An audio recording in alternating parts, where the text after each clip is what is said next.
Buenas tardes a todas y todos. Es un gusto recibir acá en la mesa al ingeniero agrónomo Enzo Benech, a Mariana Gil, directora general de Recursos Naturales, y Alberto Castelar, director general de Secretaría. Vamos a tener el placer de escuchar y después intercambiar también ideas, propuestas, dudas que se tengan sobre estos temas que trasciendan realmente lo que es la producción, lo que es también el medio ambiente. Esos son los temas que se van a exponer y de los cuales luego de una intervención vamos a pasar a que se hagan las preguntas del caso. Así que le damos la palabra al ingeniero para que comience su exposición. Bueno, muy buenas tardes. Muchas gracias por la compañía. Realmente es un gusto estar aquí y poder intercambiar un rato temas que sean del interés de ustedes. En realidad, como ministerio, tratamos de salir y de comunicar lo que estamos haciendo, las cosas que nosotros visualizamos. Y no somos muy buenos en esto. Yo le diría que somos bastante malos. Nos cuesta comunicarle a la gente y que se entere. Esto muchas veces termina en el diagnóstico, a nuestro juicio por lo menos, de que no se entiende lo que estamos haciendo o de malestar, y básicamente comunicaciones por la prensa. Y me parece que eso no está bien. Yo, bueno, prefiero venir, tener la cara, charlar con ustedes, poner los temas arriba de la mesa, escucharlos a ustedes. Y esto no quiere decir que nosotros tengamos siempre razón, hacemos lo que podemos, hacemos con la mejor buena voluntad. Pero hay temas que son muy polémicos, ¿no? Por eso que la idea hoy era poner el tema arriba de la mesa en la producción. Básicamente la producción agropecuaria, porque somos un ministerio de ganadería, y el ambiente. Yo creo que es un tema extremadamente sensible para todos nosotros. No conozco a nadie que no le importe mucho el tema ambiental. Y en estos temas podemos hablar de lo que ustedes quieran, pero lo que están hoy arriba de la mesa y en boga de todo el mundo son los temas de la ley de riego, el uso de organismos genéticamente modificados, el uso de agroquímicos, el cambio climático, el cambio climático. Y bueno, nosotros estamos dispuestos a charlar de todo eso. A contarles cómo hacemos nosotros la cosa, pero tratar de que ustedes nos pregunten. No tengan ningún empacho en decir que piensan distinto que nosotros o en pararnos para hacernos preguntas. Para eso estamos aquí. Y me acompaña Mariana Gil. Mariana es ingeniera agrónoma. No sé si sos docente o sos ex-docente. Es docente. Y es la directora de lo que era la Dirección Nacional de Recursos Naturales Renovables. Hoy es solo naturales. Pero ella ha trabajado mucho en temas que tienen mucho que ver y que yo estoy casi seguro que muchos de ustedes no conocen, que es toda la planificación de uso y manejo de suelo de este país, que somos el único país en el mundo que lo estamos haciendo. Eso tiene mucho que ver con el ambiente, muchísimo. También trabaja fuerte en el tema de la ley de riego. El doctor Alberto Castelar, que es abogado, es el director general de Secretaría y a esta altura es más agrónomo que abogado. Antes no sabía nada de agronomía, pero ahora va aprendiendo. Le cuesta, pero va aprendiendo. Pero ayuda también, que saben que cuando nosotros tenemos que enviar proyectos de ley, la ley de riego, obviamente la visión de un abogado es extremadamente necesaria. Los agrónomos hacemos mucho más cambio. Así que esa era la idea, estar un rato con ustedes, charlar un rato, pero sobre todo escucharlos a ustedes e intercambiar. Vivimos en Uruguay, ¿verdad? El peso de la actividad productiva agropecuaria es determinante en la vida de todos nosotros. Y yo creo que la de ustedes también. El 76% de nuestras exportaciones, de la plata que entra al país, son de origen agropecuario. Toda nuestra agroindustria, en su gran mayoría, salvo muy pocas excepciones, tiene materia prima y tiene trabajo de nuestro sector primario. Y si no, hay algunos cabeza blanca como yo que seguramente vivieron aquí en el 2002, ¿verdad? Cuando tuvimos un foco de fiebre aftosa y perdimos todos los mercados cárnicos de nuestro país. Y hagan un poco de memoria y recuerden lo que pasó acá. Y era solo la carne. Y la carne hoy sigue siendo importante, pero no sigue siendo el rubro principal. Hay otros que pesan más o menos igual. Y es por eso que a lo largo de la historia no hay actividad productiva, o yo no conozco, que no tenga impacto sobre el ambiente. Cualquiera sea. Cualquiera sea. Salvo que seamos recolectores de alimentos, como eran nuestros antepasados primitivos, pero de que empezamos a elaborar la tierra, de la que empezamos a mejorar las plantas, ¿verdad? De la que empezamos a usar específicos fitosanitarios o veterinarios, todo eso tiene impacto en el ambiente, ¿verdad? Y esto no siempre son inocuos, sí, obviamente que hay que usarlo bien para que el impacto sea lo menor posible.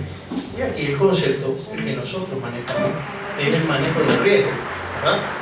Tenemos que manejar esto porque vivimos de eso, les acabo de decir, vivimos de eso, vivimos del ingreso de divisas de este país. Y yo en este escenario no creo que haya nadie que esté sin que le impacte de una u otra forma, directa o indirectamente, nuestra actividad agropecuaria, porque de eso vivimos como país. Esa es la forma que tenemos.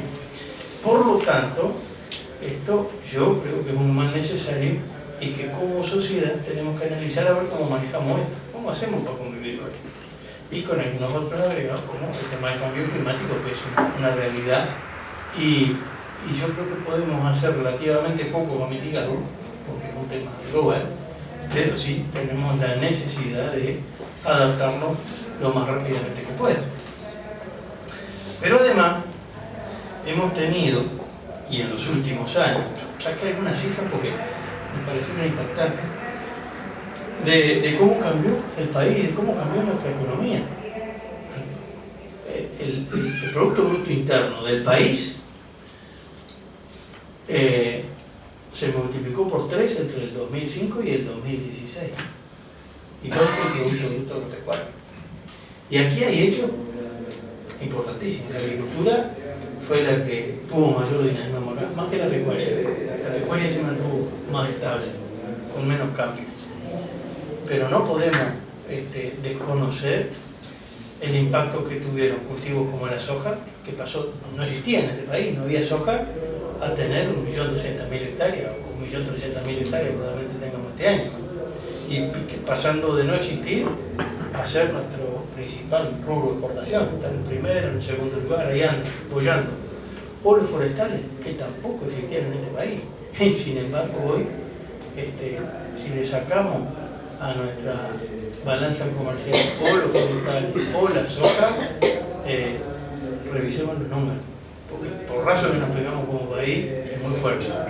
Salvo que, obviamente, queramos cambiar nuestra forma de vivir, ¿verdad? Obviamente. Todos podemos, en la medida que nos aprecien, vivir con menos plata. Pero créanme que este es el escenario que hoy tenemos. Por lo tanto, estos cambios, que han sido brutales, porque son en muy poco tiempo y ha habido crecimiento sostenido, impactan en el ambiente. No pueden no impactar. Hay medidas que minimizan esto. Y se habla mucho de estos temas, y se habla aquí de los transgénicos, de glifosato, sí, está todo bien. En este país no hay nada más analizado que los cultivos transgénicos. Nada, ningún cultivo. Lo puedo dar con precisión y si quieren la información con muchísimo gusto. Tenemos trojas de análisis donde en el Uruguay se estudia en los eventos transgénicos si hay riesgo a la salud humana, si hay riesgo hacia el ambiente y si hay también riesgo a los negocios, ¿verdad? Porque nosotros, imagínense que si la soja transgénica que nosotros producimos no tuviéramos quien la compre, ¿cómo hacer? Eso lo estamos revisando permanentemente. Obviamente que si no teníamos soja y tenemos 1.200.000 hectáreas, hay más uso de agroquímicos. Y los agroquímicos, digo, específicos fitosanitarios, herbicida, insecticida, porque el cultivo lo necesita, todo. Y eso vale para todos los cultivos. Ahora, yo les puedo asegurar, tengo aquí la información, se las puedo enviar, podemos revisar lo que ustedes quieren, que en realidad, si bien los valores absolutos de cantidad de glifosato, por ejemplo, incrementaron, porque obviamente si antes no se plantaba y hoy se planta esa cantidad de superficie, pero no es la única culpable de la soja, ¿no? Por kilo de producto o por unidad de producto, usamos mucho menos, bastante menos, bastante. Porque las nuevas tecnologías también van en ese sentido. Ejemplo claro son los insecticidas. Hoy hay eventos transgénicos que tienen el gen del bacilo thuringiensis, que es la lagarta que se lo come, que se le incorpora al termoplasma de la soja y que genera la propia toxina que mata. Por lo tanto, ahí no precisamos echar insecticida. Y antes lo bañaba. Bueno, eso pasa en todo eso. Y esto no quiere decir que los transgénicos ni sean buenos ni sean malos. Son lo que son. Lo que creo que hay que hacer es usar esto con mucha responsabilidad, con mucho rigor científico y analizarlo permanentemente. Pero el glifosato nos ha permitido tener hoy millones y pico de hectáreas. Estoy seguro que si no lo tuviéramos, otro natal sería, ¿no? Yo trabajé toda mi vida en la actividad privada, soy agrónomo, trabajaba en el litoral, en Colonia. Yo conocí enormidad de chacras que no se podían plantar por sol guardia. Es una maleza que se incorporó al Uruguay como forrajera de los ingleses y se diseminó como maleza. No había con qué controlarlo, ni siquiera económicamente, porque era más caro que comprar carne. Bueno, con estas nuevas herramientas de glifosato, ustedes los ven, en la banquina de la ruta todavía lo ven, pero en las chacras no se ven. Aparecen otros problemas, obviamente, porque aparecen malezas que son resistentes y esto es una evolución constante. Pero además, estas herramientas, que son modernas, no solo se usan en la soja. El grueso del glifosato lo usan los lecheros para sembrar praderas. Y otro de los problemas que también son todas malezas introducidas, pero esto no es nuevo, es la historia de la humanidad. La gramilla, que es el Sinodon dactylis, que a veces se usa para los céspedes de las casas, pero en invierno se secan porque es estival y la helada lo mata. Esa gramilla lo trajeron los ingleses para los terraplenes del tren y se diseminó de tal forma que no había forma. Cuando yo era joven, un niño, en mi casa, mi padre era un pequeño productor en Colonia, los campos estaban llenos. ¿Sabes lo que hacíamos? Arábamos el campo con reja, lo damos vuelta, lo picábamos y esperábamos en invierno que las heladas lo mataran porque es una maleza estival. Lo rastreábamos para desparramar los terrones, lo juntábamos con un rastrillo tirado por caballo, hacíamos fila y lo prendíamos fuego. Entonces, entre eso y el glifosato, yo puedo asegurar que 10 veces o 50 veces más perjudicial eso que el glifosato. Entonces, y perdónenme que ponga las cosas así, pero estoy tratando de ponerlas en blanco y negro, porque son herramientas que tenemos. Y yo creo que Uruguay tiene una rica experiencia de investigación, tiene información científica, y aquí no tenemos otra que usar el rigor científico. Y hay cosas que contaminan, y sí, todas contaminan. Los medicamentos, si ustedes los toman mal y le dan una dosis mucho más alta de que le dice el médico, le va a hacer mal. Y esto es lo mismo, exactamente lo mismo. ¿Qué hemos hecho desde el Ministerio? Hemos trabajado en estos temas y ustedes saben que la capacidad de uso de nuestro suelo, nosotros tenemos suelo bueno, como nos enseñaron en la escuela, suavemente ondulado, que llueve más o menos bien, pero las lluvias no son homogéneas, ¿verdad? A veces llueve mucho, a veces llueve poco, la capacidad de carga de agua del suelo no llega, especialmente en los periodos de mucho déficit. Pero además, en este país se hicieron cosas que hoy estamos pagando las consecuencias y a veces cuesta mucho separarlas, ¿verdad? Hay áreas importantes de suelo aquí en Canelones, cerca, por lo que era la vieja remolacha, que destruyeron los suelos. Todos esos suelos son los que están contaminando la represa del Canelo Grande y que no la podemos usar porque están con mata de cúparo, ¿no?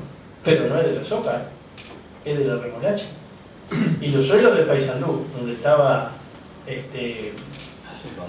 Azucarrito, y algunos son distintos los suelos porque, bueno, no voy a hablar de eso porque la profesora me va a retar, pero estaba Aricha en Mercedes y también cuando se siembra la remolacha el suelo se destruye, se hace harina y cuando llueve mucho agarra la caña y se va y ahí sí contaminamos todo.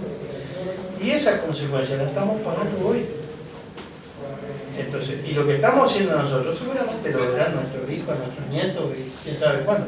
Pero creo que la responsabilidad que tenemos como actores, especialmente a nosotros que nos toca ser hoy parte del gobierno, en tratar de establecer normativas. Por eso es que trabajamos muy fuerte. Trabajó Mariana, pero con lineamientos políticos, claro, y es la mayor intervención que ha hecho, yo creo, el gobierno en el bolsillo de los productores, que es limitar el uso agrícola a la capacidad de uso de los suelos. Eso implica que hay gente que aunque la soja valga $600, como se en este país, y le convenga hacer soja, no lo puede hacer. Y no se hace hoy en Uruguay, salvo que el suelo lo permita. Entonces, nosotros creemos que por la importancia que tiene la agropecuaria en Uruguay y por la necesidad que tiene el mundo de alimentarse y porque la posibilidad que tenemos como Uruguay de diferenciarnos en nuestra producción y vender a un precio más alto, que nos ha permitido, por ejemplo, tener todo nuestro ganado bovino identificado y trazado, el 100%, 12 millones de cabezas, que nos ha permitido entrar al mercado de carne con hueso ovino en Estados Unidos, siendo Estados Unidos un país libre de lactosa y nosotros libre de lactosa pero con vacunación. Ustedes saben que las exigencias cuando va el hueso ahí son muy estrictas. Nosotros le estamos vendiendo y tenemos nuestro mercado habilitado. ¿Por qué? Porque con tecnología armamos los compartimentos bovinos, probamos que no hay circulación viral, lo tenemos aislado, lo tenemos identificado y lo logramos. El último que nos queda es Japón y nos va a habilitar en cualquier momento, poco tiempo. Ahora, si esto es así, y si es cierto lo que yo digo, que es importantísimo para el país el ingreso del dinero de vender alimentos, aquí tenemos un desafío. ¿Cómo hacemos para convivir y estas dos cosas que no necesariamente siempre están de acuerdo, que es la producción y el ambiente, manejarlo? Y ese es el desafío. Yo hablé algo al pasar del glifosato. El glifosato está bien, pero si nos bañamos en glifosato no nos va a ir bien, ¿verdad? O si fumigamos donde no tenemos que fumigar, no nos va a ir bien. Hay normativa aquí, entre todos tenemos que estudiar, tenerle mucho rigor científico, aplicarla y además sancionar a algunos. Porque todos somos buenos, pero si nos controlan mejor. No sé, capaz que acá no hay mucha gente del sector agropecuario, pero hay del tránsito, ¿verdad? Y ustedes no hacen alguna infracción de tránsito algún día. ¿Y por qué se cuidan? Porque te sacan la foto. Y si no, ¿cómo cambió la Rambla de Montevideo, por ejemplo, ahora que pusieron? Yo también me cuido por eso. Pero es así. Y todos los uruguayos somos parte. Ahí les hablé al pasar rápidamente como para plantear el tema. La ley del riego, otro tema que se dicen muchas cosas y yo creo que muchas a mi juicio con desconocimiento, ¿verdad?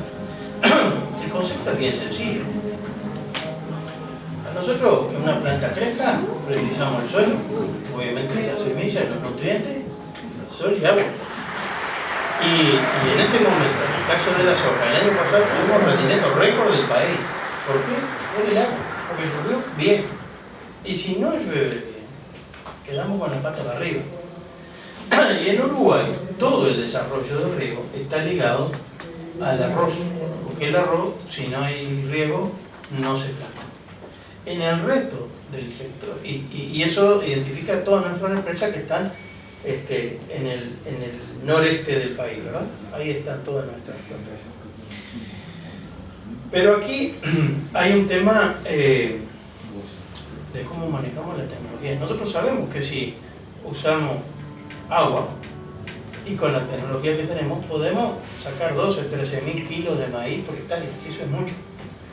Y si no tenemos agua, sacamos 5.000 o 5.500 kilos menos.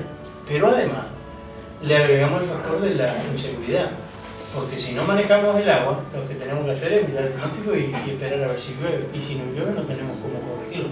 Si tenemos agua almacenada y podemos regarla, es mejor. Pero desde el punto de vista del ambiente, debo decir, es mucho mejor, y Mariana sabe mucho más que yo de esto, pero puedo preguntar. Pero ¿cómo se cuida un suelo? Con una alta producción, no con una baja producción. Cuando usted saca un maíz de 12.000 kilos por hectárea, le saca el grano, pero el resto de la materia seca queda, es la materia orgánica del suelo.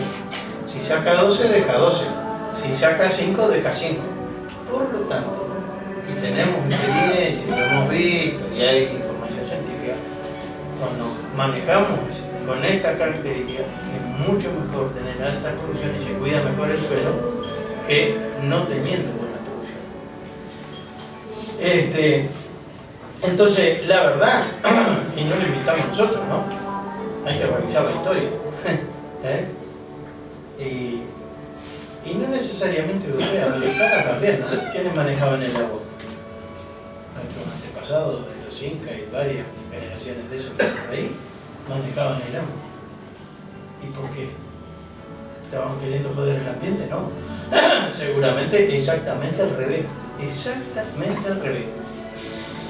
Y aquí se habla mucho, el agua si no la embalsamos y la manejamos, se pierde, se va, no la usa nadie. Lo que estamos proponiendo son herramientas para poder manejarla. Pero si alguno tiene dudas, aquí algunos del campo debe haber, por lo menos, yo, más o menos. Pero en verano alguna vez anduvieron en alguna cañada, ¿no? ¿Anduvieron? Bueno. ¿Cuándo se mueren las tarareras que les queda el lomo afuera? ¿Y cuándo se pudre toda la cañada? ¿Cuando tienen mucha agua o cuando tienen poca agua? Cuando tienen poca. ¿Vio? ¿Y qué le estamos diciendo nosotros? ¿Cómo cuidamos el ambiente? Con mucha agua.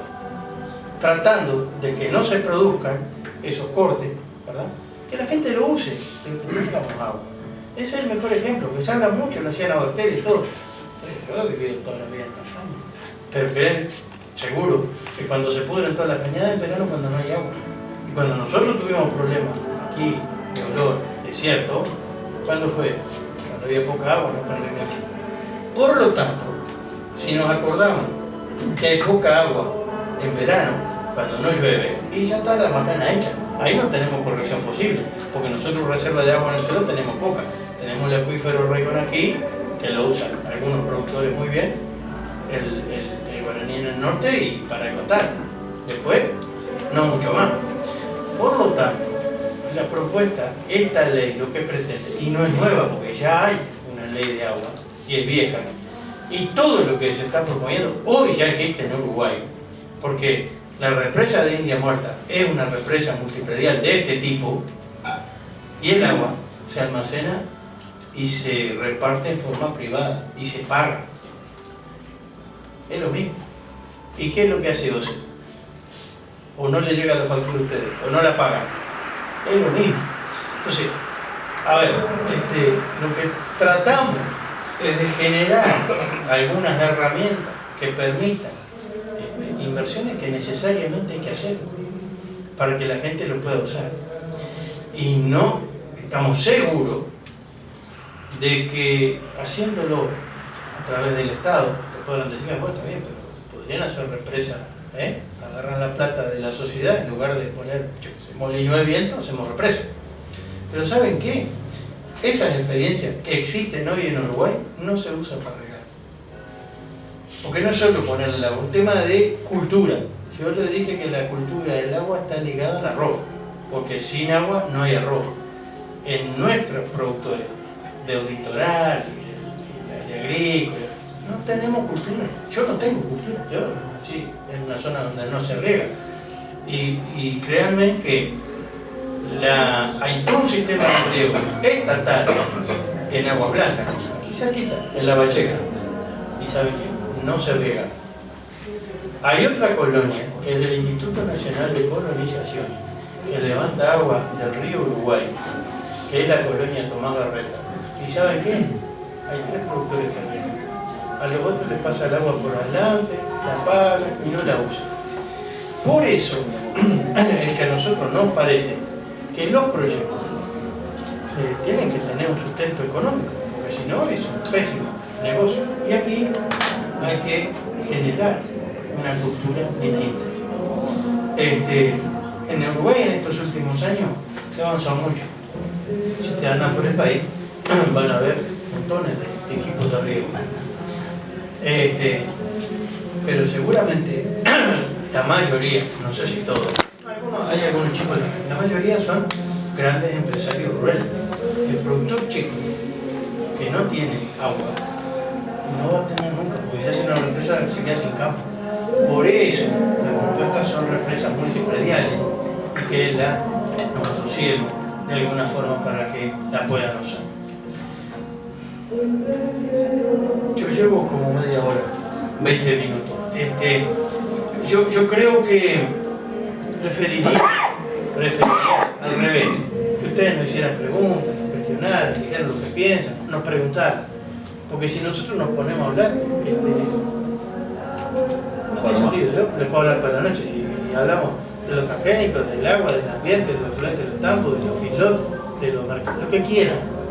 Pero que nosotros vengamos es para tratar de poner información arriba de la mesa. Y si capaz que en alguna no podemos contestarle, no hay problema, venimos vuelta. Yo anoto aquí 3 hojitas blancas, anoto la pregunta y me comprometo a venir. Si no hay preguntas, yo les preferiría a pasar a Mariana o a Alberto que puedan ahondar un poco más. ¿Allá yo? Sí, sí. Buenas noches, mi nombre es Nelson Altieri,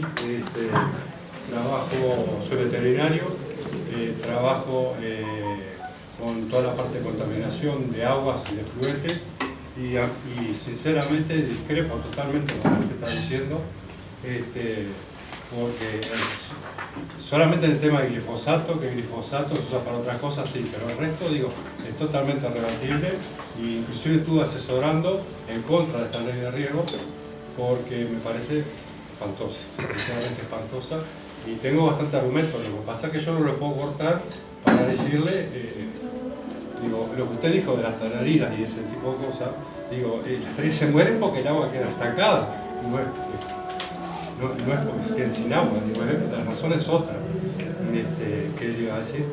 Y después, bueno, argumento, no sé si quiere tomar un tema. Con respecto al fósforo, digo, es lamentable la situación con el fósforo, 70 miligramos por litro en el río Uruguay, y los límites de dinema son 2 miligramos por litro que se permite.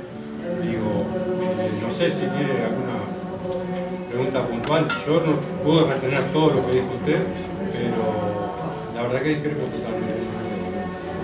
No, me parece bárbaro. Mira que a nosotros, la verdad, cuando la gente discrepa nos ayuda, nos hace revisar y podemos estar equivocados. Yo estuve leyendo toda la ley. Yo le pediría que nos diga exactamente en qué discrepa para poderle... por eso venimos con gente que ha trabajado el tema. Así que, por favor, díganos qué es lo que usted piensa que está mal y vamos a tratar de interactuar. Hay otra pregunta por allí. Sí. Estela, y después tú. No, yo tengo un pedido. Si todos nos corremos un poquitito para adelante, podemos entrar en las sillas. Está muy incómodo. Bien, muy bien. Moción de orden. Y un poquito más allá. Así. Un poquito más allá. Un poquito más allá. Perdóname, Porque acá está el problema del trípode. no hay otra puerta para ventilar esto porque no hay, Y está al aire. no alcanza. Pero no, Pero bueno, te aviso. Mayor potencia. Está bien, te digo lo que está diciendo la gente. No tengo otra ventana. la puerta. No, lo que puede ser es el aire más mayor. No, hay que ver si el aire que está dando el aire fresco que está haciendo. Por eso. Acá no veo. Acá no veo. Mariana.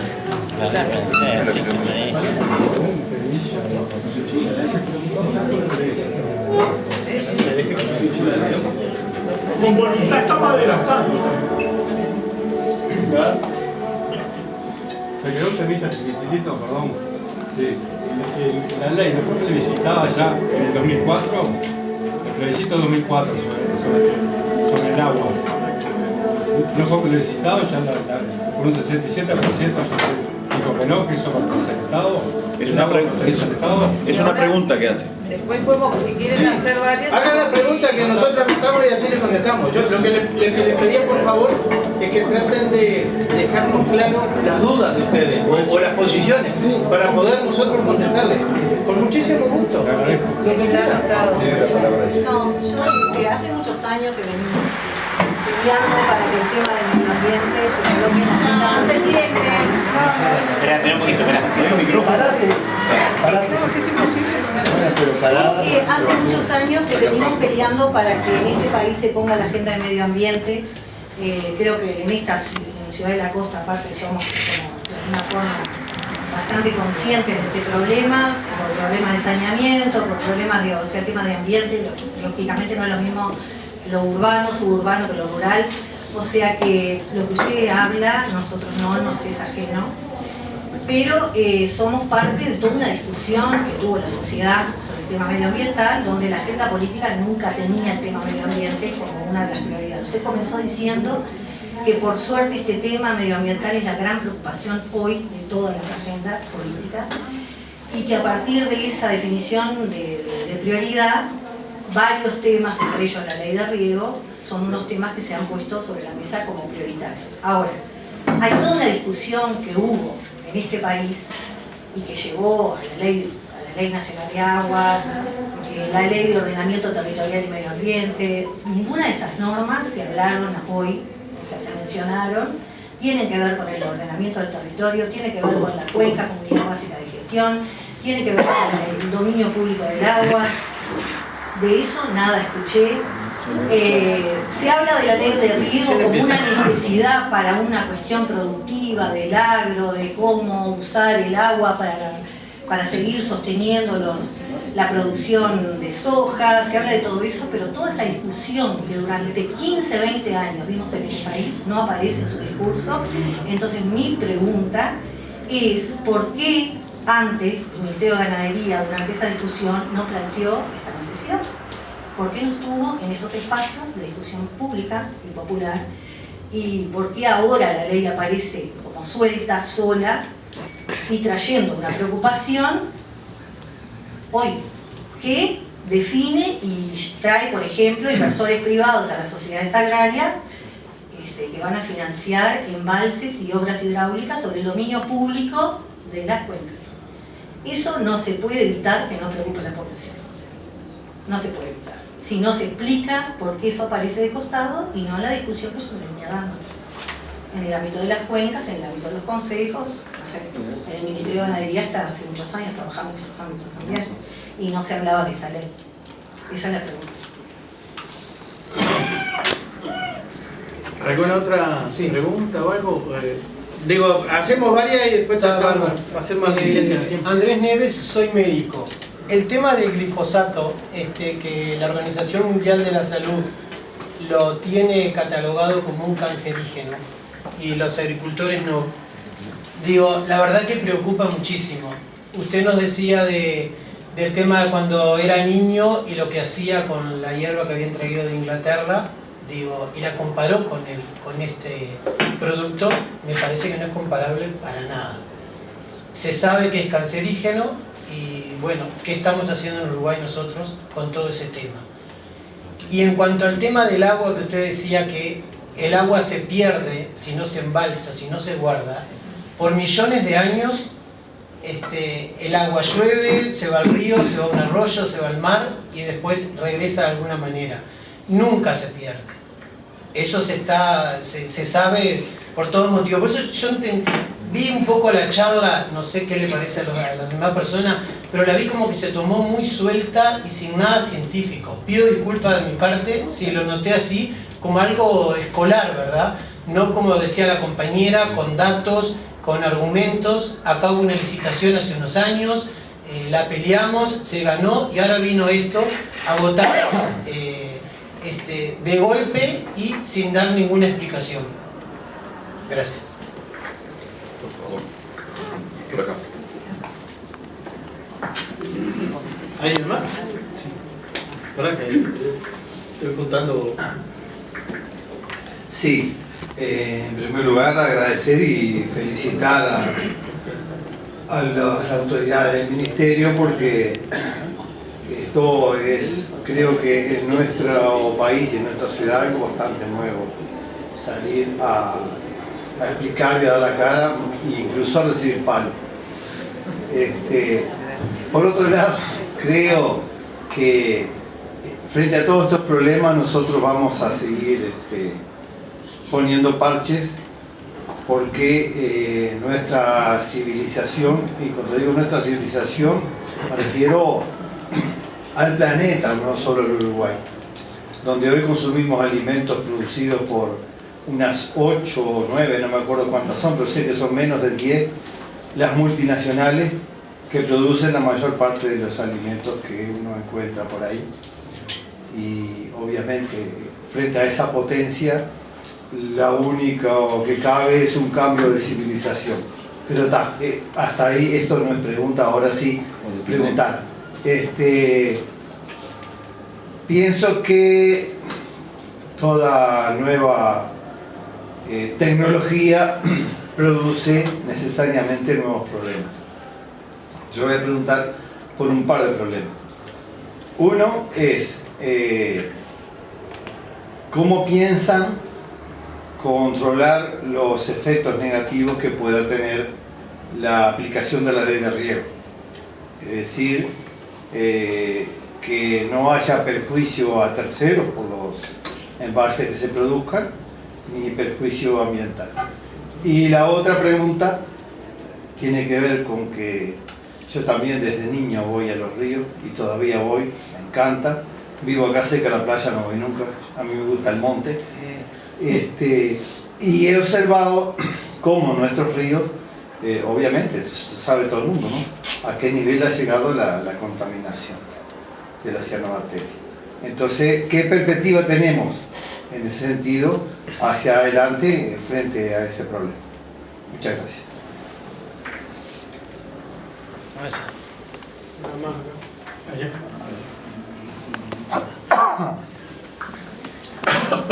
Buenas tardes, mi nombre es Ana Laura. Yo lo que quería plantear es que, primero que nada, también me sumo a las felicitaciones porque me parece que es muy bueno tener estos intercambios. Y me parece que también es bueno tenerlos, digamos, en un marco de respeto mutuo entre las diferentes opiniones que pueda haber. Y en ese sentido, lo que no me cae muy bien es cuando se habla, cuando alguien tiene una opinión contraria a la mía, decir que no conoce la situación, o le falta conocimiento, o no comprende. Creo que en realidad son diferentes opiniones y tenemos que tratar de poder intercambiar en un marco de respeto. Particularmente mi pregunta tiene que ver con transgénicos.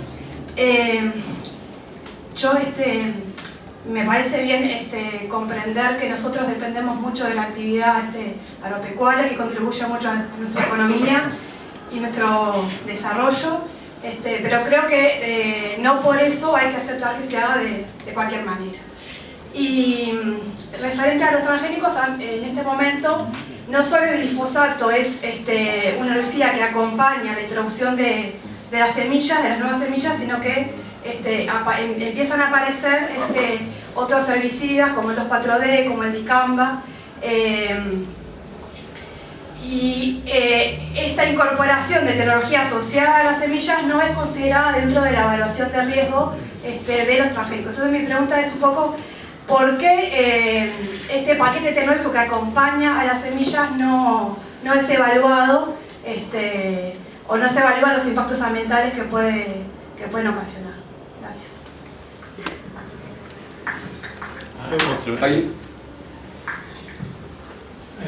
Buenas noches. No, yo tenía, empezó hablando de la mala comunicación que tiene el Ministerio. Y yo creo que en estos días he escuchado programas de radio los más variados, y lo más fuerte que he escuchado es por parte de distintas personas del Ministerio hablar de nosotros como que los urbanos no conocemos lo que pasa con los embalses, los urbanos, los actores verdaderos que van a hacer uso de las represas son otros, no los que están defendiendo que la ley de riego no se lleve adelante. Eso incluye algún tipo de rabia por quien está escuchando.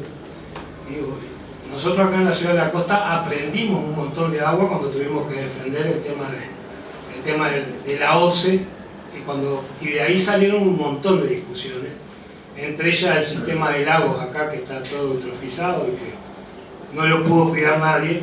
O sea, se hizo, eran mineras, se sacó arena, ahora están el tema de las napas, el tema de las cuencas, y a mí me parece que la ley no tuvo la misma discusión. La ley no, los artículos que se incorporaron no tuvo la misma discusión que tuvo aquel plebiscito que se llevó adelante para defender en ese caso las empresas públicas, pero también el agua. Tampoco se habla de cuánta riqueza genera esa agua y cuánto se le devuelve a la sociedad que dueña esa agua. O sea, en todo momento se está hablando de mayor producción de arroz, de mayor producción de soja. Cuando tú hablabas de los ítems y de la cantidad de dinero que ha generado, yo quisiera saber cuánto generó en trabajo. Yo soy guerrero. A mí no me tocó todavía la parte de la soja, no llegó a... La riqueza no me tocó en ese... te juro que no me tocó. Pero y hay mucha más gente que tampoco le tocó. O sea que si haces algún cambio con la soja, seguramente haya un montón de gente que ni cuenta se va a dar porque todavía no le llegó el paso hasta ahí. Nada más. Bien. ¿Les parece que vamos contestando alguna? Porque tenemos para rato acá. Yo le voy a pedir, aquí se habló de temas legales, de la ley de riego, y ahí le voy a pedir a Alberto que me ayude y conteste un poco. Después se habló de temas más técnicos, ¿verdad? Habló de los caudales, del nivel de fósforo, de los suelos, que le voy a pedir a Mariana. Y después se habló de los transgénicos, y voy a hablar yo porque hace muchísimos años que estoy trabajando en esto, y por lo menos les voy a decir lo que yo hago o lo que yo sé. Pero créanme que alguien habló aquí de hablar con respecto, no sé, capaz que fui yo, discúlpenme, pero si venimos aquí, venimos a escucharlos a ustedes, a tratar de intercambiar, a llevar las preguntas, y estamos dispuestos a venir todas las veces que sea necesario. En realidad creo que estamos en una sociedad democrática, que cada uno tiene derecho a expresarse, y eso es muy bueno para el país. Y por lo tanto, con respeto, lo que quiera. En ese marco, le voy a pasar a Alberto primero. Bueno, gracias. Como decía el ingeniero Vélez, he aprendido un poco de lo que es la producción agropecuaria en estos 10 años que estoy en el ministerio, pero no me voy a expedir sobre temas técnicos. Tampoco me he especializado en el estudio desde el punto de vista jurídico de este tema. Mi rol en el Ministerio es más bien refiere a la gestión administrativa, pero sí me he encargado un poco por el cargo político que desempeño de coordinar al equipo que trabajó en la redacción del proyecto de ley, que fue un proyecto que se redactó entre técnicos del Ministerio de Vivienda, Ordenamiento Territorial y Medio Ambiente y del Ministerio de Ganadería, tanto en lo que refiere a los aspectos técnicos propios de la ley como los aspectos jurídicos. Pero voy a hacer mención solo a lo que se planteó acá, con una precisión previa. Esto es un tema bien político, ¿verdad? Es decir, más allá de lo jurídico, es natural que haya diferentes visiones de cuál tiene que ser el modelo productivo de Uruguay. Y yo creo que eso está en la base de la discusión y tenemos que asumirlo. Seguramente en esta sala hay quienes piensan que el modelo productivo tiene que tener determinado diseño, y hay otros que creen que no debería ser ese sino otro. Y ahí lo que habría que discutir es, en los términos en que hablaba Benech, para mantener, digamos, el PBI que tenemos hoy, cómo haríamos en un sistema productivo alternativo para mantener esos niveles que supongo que todos queremos mantenerlos, porque entre otras cosas nos permiten distribuir recursos de otra manera en toda la sociedad, que hay sectores a los que todavía no les ha llegado esa distribución. Entonces creo que esas cosas políticas hay que tenerlas presentes, porque si no vamos a discutir desde dos lugares donde va a ser muy difícil entendernos. Me permito ese comentario político y voy a la respuesta concreta. El señor que no pude retener su nombre, y le puse Auditorio 1, Nelson, preguntaba si esta ley fue plebiscitada. Lo que fue plebiscitado, con una amplia mayoría, se aprobó una reforma de la Constitución del artículo 47, que habla del dominio público del agua y le da prioridad al saneamiento y al agua potable. Eso es lo que se plebiscitó. Esta ley no fue objeto de un plebiscito. Después hubo una ley en el año 2009, la 18.610, acá hay gente que sabe mucho más de esto que yo, sin ser profesional del derecho, que, digamos, de alguna manera reglamentó lo que el artículo 47 decía. La ley de riego existe desde el año 97. No fue modificada, no fue derogada y está dentro de este marco normativo. Es decir, el artículo 47 de la Constitución, la ley de la Política Nacional de Agua, la 18.610, y esta ley también forma parte de ese marco normativo y no fue derogada por esta ley posterior a la que hago referencia, ni es contradictoria, es decir, regulan cosas diferentes. Las modificaciones que se le hicieron a la ley de riego, a la 16.858 del año 97, refieren a algunos aspectos y no precisamente los que hacen a el carácter público del agua o a la forma de obtener el agua para el riego.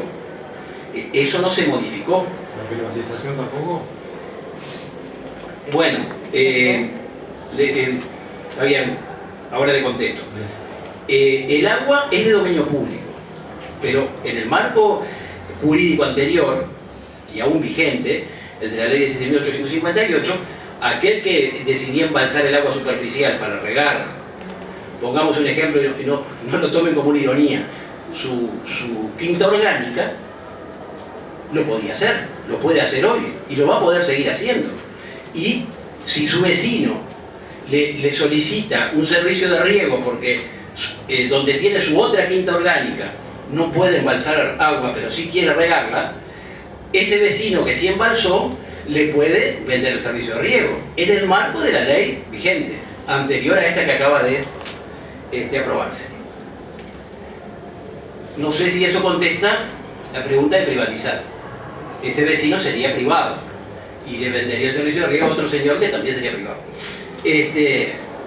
Cuando se habla de privatización, se refiere a lo que dijo Adriana, que es la posibilidad de que ingresen inversores fuera del sector para la construcción de obras de riego.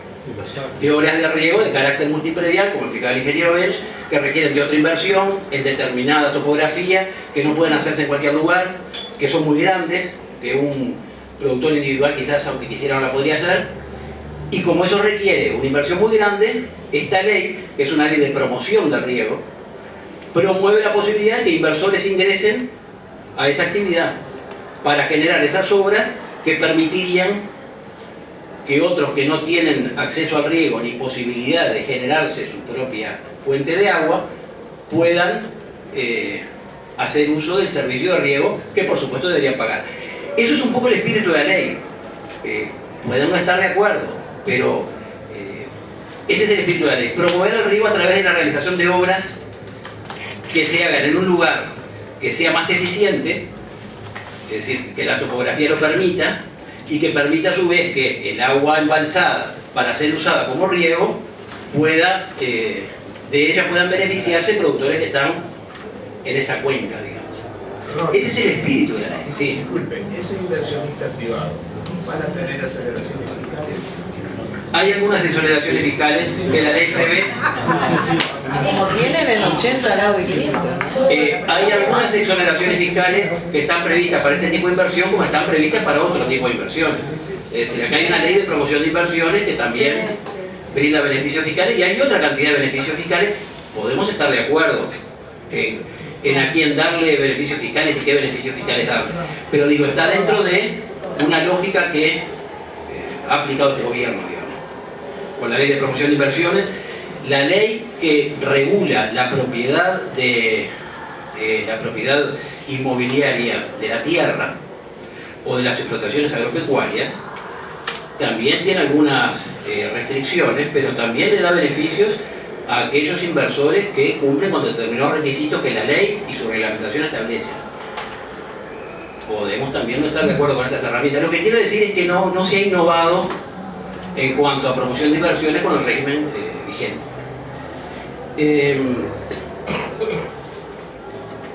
No sé si le contesté, pero por lo menos hice el intento. Discrepo, pero por supuesto me ha contestado y muchas gracias. Yo tengo una pregunta para este tema concreto. El ingeniero agrónomo decía que no se usa riego actualmente por un tema de educación de los que deberían usarlo. De cultura. De cultura. Perdón, disculpe la equivocación. ¿Cuál sería la diferencia si se hace de forma privada, si se hace de forma pública? O sea, que el Estado asuma esa inversión, lo realice. ¿Cuál sería la diferencia de la cultura para que sea usado? Eso va a implementar esta ley el uso de... ¿Cuál es la diferencia? Eso lo van a contestar ellos. Ahora, ¿por qué le corregí? Porque en este país en realidad la gente no está acostumbrada a regar, salvo que es un cultivo que solo puede producir si se hace con riego, que es el arroz, la caña de azúcar y creo que poco más. A eso se refería el ingeniero Bench. Y la idea de esta ley de promover el riego es promover el uso del riego. Y tiene algunas herramientas como la de la promoción de la inversión privada en las grandes obras de riego, que se puede estar de acuerdo o no, pero que tienen como objetivo ese, promover el uso del riego. No es la única herramienta. Para que los productores adquieran esa cultura, además de tener un instrumento legal, habrá que hacer otras cosas, para que entiendan la diferencia entre 3 kilos de maíz o 3.000 kilos, 6.000 kilos. Pero esta es una herramienta más que se pone a disposición. Pero yo no quiero hablar de eso porque sería un atrevimiento. Así que sí. Yo me tengo que dar por contestada porque creo que ya ibas a pasar el micrófono. Digo, no, pero sí, yo también. Lo legal. No, lo legal. Yo tengo la parte ambiental y varias de la parte legal, como hablaste de la sí, privatización sí, y te referiste al inversor que viene en el marco de la inversión, no explicaste cuál es el beneficio del inversor. O sea, el inversor viene con plata y ¿qué recibe? El beneficio del inversor, creo que usted lo sabe, o sea, me estás pidiendo que te conteste lo que tú ya sabes. El inversor va a invertir porque, como cualquier otra inversión que haga, que la puede hacer en tierra o en hotelería, se supone que eso es un negocio. Es decir, el que invierte en una obra después va a recuperar su inversión, como el que hace una carretera o el que hace un hotel. Porque el servicio de riego se cobra, como se cobra hoy. El inversor es el que va a vender el riego. No, el inversor es el que va a hacer la obra. Pero después. por favor, que no sean abogados, porque si no, no nos vamos a entender. A ver, Eso me ya se parece hace hoy. claro, explicar la ingeniería de la inversión sería muy largo. Se hace. Obviamente el que va a invertir va a obtener un retorno, eso es obvio. La ley no pretende que venga un señor a invertir para decirle muchas gracias. Seguro que se va a beneficiar.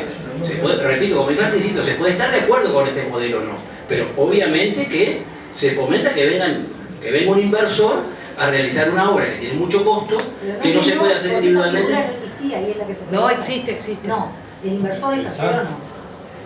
El inversor extranjero se ingresa en esta ley. El inversor extranjero y el nacional tienen las mismas restricciones que tienen los inversores que invierten en tierra. Esa figura no existía, eso es lo que quiero decir. Riego, disculpame que... No quiero hacer un... Bueno, pero no dialoguemos, por favor, porque si no, No hay. Vamos a revisar. No, yo les voy a pedir algo. Alguien de ustedes habló de que nos referimos con respeto, ¿verdad? Recién cuando nosotros contestamos, hubieron varias risotadas ahí. Y yo, la verdad, si no lo hacemos con respeto, no tiene sentido que nosotros vengamos acá. Nosotros venimos con muchísimo gusto. Los escuchamos, tratamos de responderle. Y lo único que yo pido es lo mismo para nosotros de lo que nosotros le damos a ustedes. Venimos acá con la mayor buena voluntad, no para que piensen igual que nosotros, no venimos a eso. Venimos a poner las cosas arriba de la mesa. Pero sí, le pido que de a uno y con respeto mantengamos la reunión. Si no fuera así, yo lamentablemente me tengo que ir, porque no podemos comunicarnos si no respetamos la opinión de los demás. Gracias.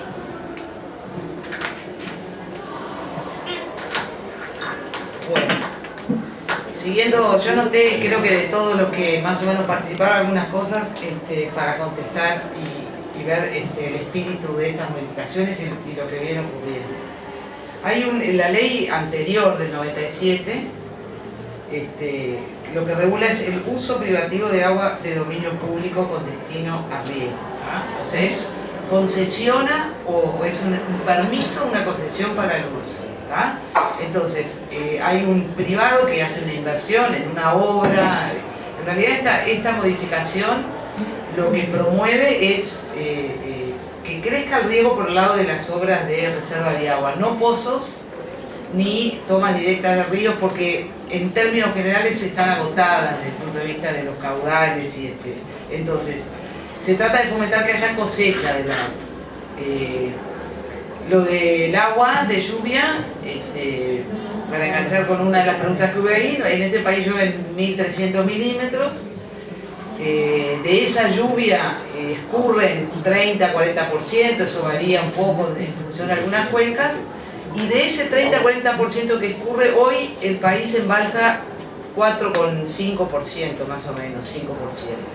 Evidentemente no se puede, si uno dijera una cosa absurda, diría, bueno, no, nos quedan 95% del escurrimiento para embalsar, ¿no? De ninguna manera, por temas de caudal ambiental, de cumplir con los ciclos hidrológicos, de que el agua cumpla su ciclo, se pretende que a partir de tal vez se vaya a embalsar el 95% que hoy escurre. Ahí se prevé que aumente un poco ese embalse, y prevé la propia ley, que ya la estamos reglamentando, los caudales ambientales, o sea, bueno, cuánto de ese escurrimiento es necesario dejar que siga escurriendo para no comprometer aspectos ecológicos, ambientales, en el tema de la cuenca. Eso lo estamos trabajando hoy tuvimos una reunión, lo estamos trabajando con la Dirección Nacional de Medio Ambiente, con la Dirección Nacional de Agua, en el marco de la Secretaría Nacional de Agua, Ambiente y Cambio Climático. Y ya hay algunas propuestas y eso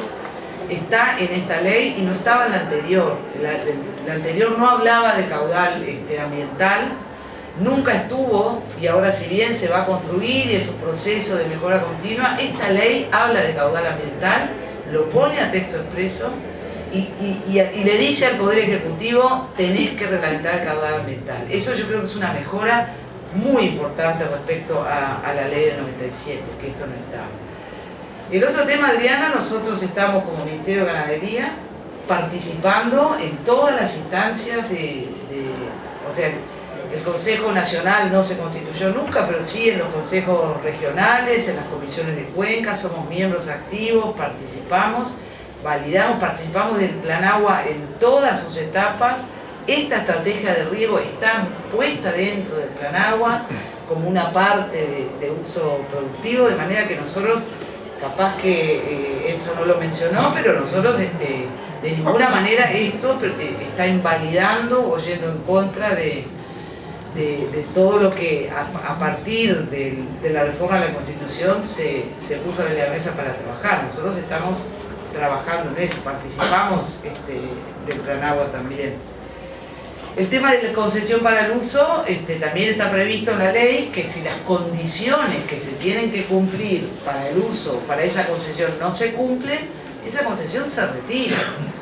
O sea, se retira y puede llegar hasta exigir que se demuelan las obras en el caso de que el incumplimiento, bueno, o sea, hay una concesión para uso y la propiedad y el derecho sigue siendo público. Tiene plazos y tiene condiciones. Y de hecho han habido ya situaciones en las cuales se retira la concesión por incumplimiento de alguna de los pedazos. Eso creo que no es nada menor. En el tema hay por ahí una pregunta que es cómo controlar los efectos negativos de la ley de riego. Tratando de ver cuáles son los efectos negativos, pensando en la parte ambiental. La parte ambiental nosotros trabajamos muchísimo con Dinama, mucho foco en la cuenca de Santa Lucía. En este país nunca hubo ordenamiento territorial, nunca hubo gestión ambiental a partir del 2005. Bueno, por supuesto la población a través de la modificación y del plebiscito de 2004 fue una señal muy importante de ejercicio de la democracia directa, que entendemos que esta ley, la del 97, no se derogó y no la violaba, y esta ley tampoco. Y a partir del 2005 empezó a haber señales claras con el tema ambiental. Lo que pasa es que había ya problemas ambientales que venían generados de mucho tiempo y no son situaciones fáciles de revertir. Lo primero que se hizo fue el ordenamiento del uso del suelo, porque el Uruguay, a partir de que empezó la agricultura, empezó a hacer monocultivo de soja. Era lo que había. Se empezó con la ley de conservación de suelo y se logró cortar con el monocultivo de soja. Hoy el monocultivo de soja no existe en este país, salvo infractores que, bueno, como decían, habrá que encontrarlos, y estamos poniendo multas importantes y actuando en eso, pero quien hace hoy monocultivo de soja es un infractor de la ley, y eso nunca existió en este país. Controlar de esa manera porque el suelo en la Constitución dice que es un bien público de toda la sociedad, y la ley dice que el Estado debe velar por el cuidado del suelo. Y la ley de suelos es del año 81, es un decreto ley, imagínense, de la época de la dictadura. El decreto ley se reglamentó en el 90, o sea, pasaron 10 años para reglamentar la ley, y hasta el año 2007 nunca se aplicó. Nunca hubo una definición política de la conservación de suelo en este país, y hoy somos, lo digo porque es un orgullo que debiera ser de todos, somos el único país del mundo que tiene regulado de esta forma el uso del suelo. Una vez regulado el uso del suelo, ¿qué es la erosión del suelo? La erosión del suelo es el suelo que se desagrega, se desarma, se transporta por el agua que escurre y sedimenta en un bajo. Pero eso a la larga empieza a ser como un continuo de partículas del suelo que salen del suelo, se transportan y terminan en el agua. Finalmente todos los sedimentos terminan en el agua. Y esos sedimentos no viajan solos, además de ser suelo que colmata los embalses, que complica hasta la propia... Viajan con fósforo, viajan con moléculas de productos fitosanitarios. Entonces, lo primero que impacta realmente en la calidad de agua es el control de la erosión de los suelos. Y créanme que Canelón Grande, por ejemplo, tiene sedimentos hasta arriba, esos sedimentos siguen liberando fósforo al agua, y créanme que esos sedimentos van a dar a esos embalses por erosión. Entonces, nunca se puede generar política de fomento, una estrategia de fomento de riego en base a embalses si no tenemos medianamente controlada la erosión del suelo, y por eso hubo esas etapas. ¿Qué pasa con el embalse? El embalse por sí solo no se llena de contaminantes. Los contaminantes van a dar al embalse por lo que se hace en la cuenca de aporte. Si nosotros tenemos una cuenca de aporte que es piedra y hacemos un embalse, es muy probable que ese embalse nunca esté con fósforo, nunca esté contaminado. De manera que lo que no se hizo antes, nunca, porque ni en Paso Severino, ni en Canelón Grande, ni en todos los represamientos, fue prever o tratar de controlar lo que pueda llegar a ese embalse cuando en el mismo proyecto donde lo vas a solicitar. Los permisos hasta ahora la ley esto lo mejora, es presente, voy a hacer un embalse, no. Ahora, ¿qué es lo que voy a hacer para prever que ese embalse se cargue con nutrientes? Eso lo estamos reglamentando ahora con esta ley. Y en realidad es lo que, bueno, tendrá que tener zonas buffer, en algunos casos tendrá que tener alambrado y el ganado no podrá ir a brevar a los embalses. De hecho, lo que se está tratando de hacer hoy en Paso Severino, se debió haber hecho hace 50 años. El alambramiento del Paso Severino y que el ganado no entre se debió hacer cuando se hizo Paso Severino. Si lo hubiéramos hecho cuando se hizo Paso Severino, hoy no teníamos los problemas que tenemos. Lo mismo en Laguna del Sauce y en todo. Entonces hoy la lógica es, sabemos cuáles son los problemas, queremos promover esto, pero vamos a ir a hacerlo en forma ordenada. Y esa es un poco la respuesta. Cuando se presente un embalse, es más, estamos previendo que incluso un embalse ya hecho se pueda hacer retroactivo todo lo nuevo, si hubiera, no para todos, obviamente, hay embalses que no es necesario, pero si hoy hay embalses viejos donde se generaría, se podría hasta hacer retroactivo de acuerdo a cómo estamos pensando la reglamentación. Entonces, estamos promoviendo, estamos escribiendo y reglamentando ya todo lo que pensamos que debimos haber hecho cuando en la ley del 96 se hicieron los embalses, y todo lo que estamos lamentando hoy porque en el año 96 o 97 no se hizo.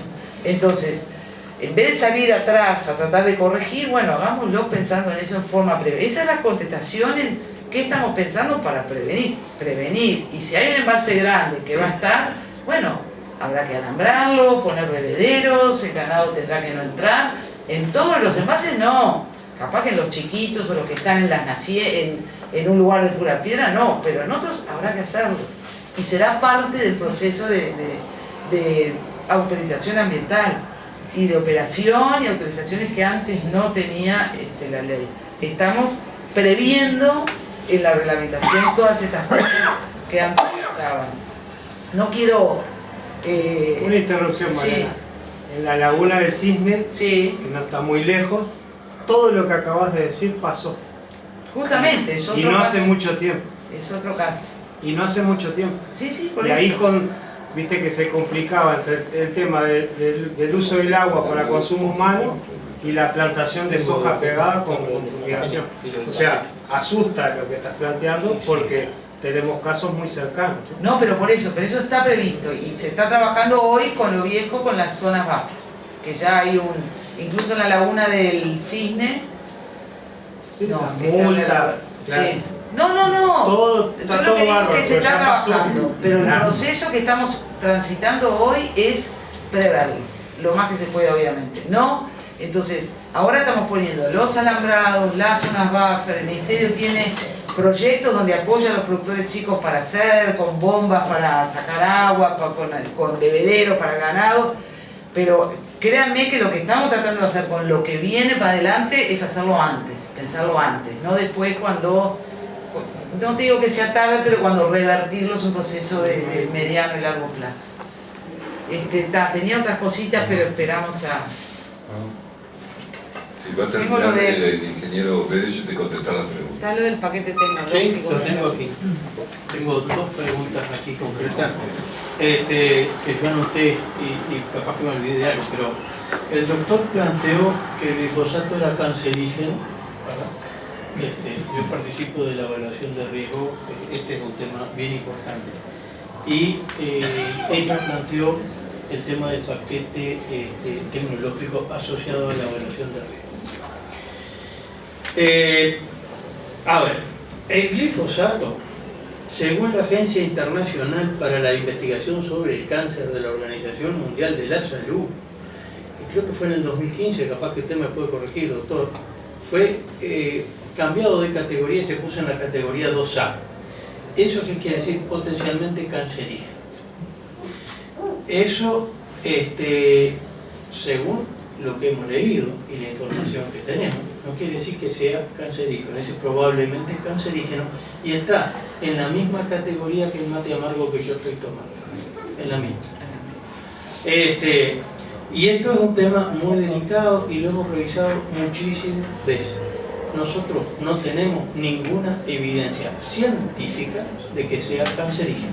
Y somos conscientes y hemos revisado toda la bibliografía de todos los... El Ministerio de Salud Pública. De toda la información técnica sobre este tema. Y lo que esto dice es probable, ¿verdad? Pero no hay ninguna certeza, no tenemos ninguna información científica. Y si usted la tiene, yo le agradecería enormemente que me la haga llegar. Pero créame que en el gabinete, en la Comisión de Gestión de Riesgos, está sentado el Ministerio de Salud Pública. Y hemos demorado la habilitación de eventos transgénicos por situaciones de alergenicidad. Nunca este tema está arriba de la mesa. Y yo reconozco la preocupación porque si a mí me dicen es cancerígeno, lo primero que hago, sí, obviamente, tengamos cuidado. No tenemos ninguna información científica, ningún trabajo que nos demuestre con certeza esto y no lo hemos encontrado en el mundo. Por lo tanto, esa es a su pregunta. El paquete tecnológico, el ingreso de organismos vegetales genéticamente modificados, que es lo único que se analiza en este país, lo único. No se analizan medicamentos que está lleno, la insulina es toda transgénica. Animales tenemos aquí unos cuantos transgénicos y no, eso no se analiza, lo único son los vegetales. Y hay un decreto, el 353 del año 2008, donde dice los criterios que se debe estudiar caso a caso para ingresar un nuevo elemento genéticamente modificado, y esto está relacionado con el uso de eso, ¿verdad? Una cosa es para investigación, y eso son superficies controladas. Otra es la producción de semillas para exportar que hay en Uruguay, de eventos nuevos, que el 100% se produce, se exporta y se destruye y se controla, ¿verdad? Y la otra es la liberación al ambiente. En el caso de Uruguay, los únicos cultivos que hay transgénicos liberados al ambiente son maíz y soja, no hay otro. Y esto tiene que ver con la evaluación. Las evaluaciones que se hacen, te leo textualmente el decreto, te lo puedo dejar por dudas. Bueno, bien.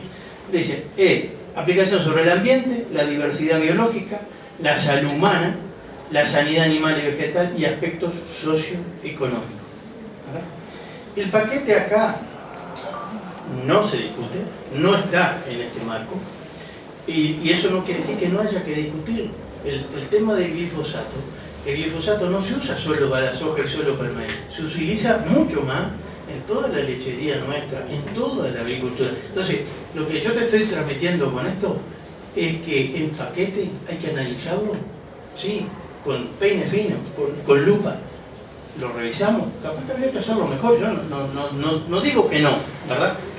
Pero en los transgénicos, ¿qué es lo que más se analiza? Lo que más se analiza. Nadie analiza en este país si hay alergenicidad en otro montón de alimentos. Y hay, muchísimo. Hay cosas bobas, los plátanos, ¿verdad? Y sin embargo nosotros hemos parado el lanzamiento de esto porque nos dicen que hay alergenicidad. No tenemos pruebas todavía. Eso no quiere decir que no haya que estudiarlo. Yo no me niego a estudiarlo. Pero tengamos cuidado. Si nosotros tenemos marcos legales, tenemos que cumplirlo, ¿verdad? Si está mal hay que corregirlo. Por eso no se estudia el paquete. No se estudia acá, en la introducción de organismos vegetales genéticamente modificados. Es cierto, acá no se estudia. Pero en el Ministerio cada vez que hay un registro de un nuevo producto, de un homicidio, de un insecticida, sí que se estudia y se revisa y todo. No sé si queda suficientemente claro. ¿Me permiten hacer? ¿Usted considera que el decreto no habilita a que el paquete se estudie conjuntamente con la semilla cuando ingresa una solicitud? Sí, claro. No habilita. No está, sí, no está incluido acá. Aquí está incluido, te lo leo de vuelta. El ambiente, la diversidad biológica, la salud humana, la sanidad animal y vegetal y aspectos socioeconómicos. Yo te voy a decir qué es lo que estudiamos y en qué cosa. Te reitero una vez más. Cuando la diversidad biológica, ¿qué es lo que estudiamos? Por ejemplo, si la planta que está ingresando es nativa, hay especies aquí y se puede cruzar o no. Ni la soja, ni el maíz existen, no son centros de origen en Uruguay. Son especies introducidas. Por lo tanto, no hay cruzamiento posible. Sí lo habría con la colza o con la canola, porque el rábano, la mostacilla son especies que se podían cruzar. Y hay transgénicas en el mundo, ¿verdad? Eso lo revisamos, porque si se pone un cruzamiento y te queda la característica del transgénico, vos podés estar generando una nueva maleza. Eso lo revisamos permanentemente. Los aspectos sobre la salud, bueno, el ejemplo del cáncer, está sentado en la mesa con nosotros el Ministerio de Salud Pública, está sentado el Ministerio del Medio Ambiente en la mesa. Los aspectos socioeconómicos tienen que ver con la producción que hacemos y a quién se la vendemos. Por ejemplo, el maíz, nosotros exportamos muy poco maíz, la mayoría lo consumimos, ¿verdad? La soja la exportamos el 95% y nuestro mercado es China, el grueso. Por lo tanto, nosotros revisamos antes de aprobar un evento nuevo si en China está aprobado o no está aprobado. Y si no está aprobado, no aprobamos. Porque el que nos va a comprar revisa esto. Y eso pasa en el mundo.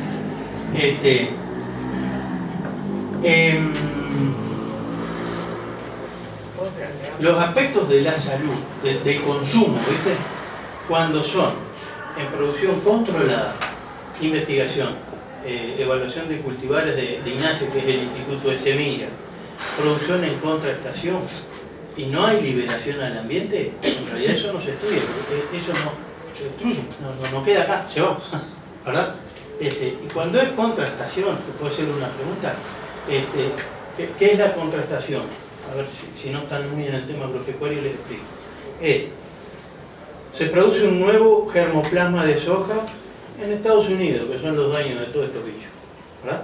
Entonces, para hacer más rápido el llegado a la producción comercial, hacen 2 ciclos en el año, porque cuando acá es verano, allá es invierno, entonces cosechan allá, lo ponen en el avión, lo traen acá, lo traen a Chile, lo traen a Argentina, lo multiplicamos y se lo mandamos de vuelta.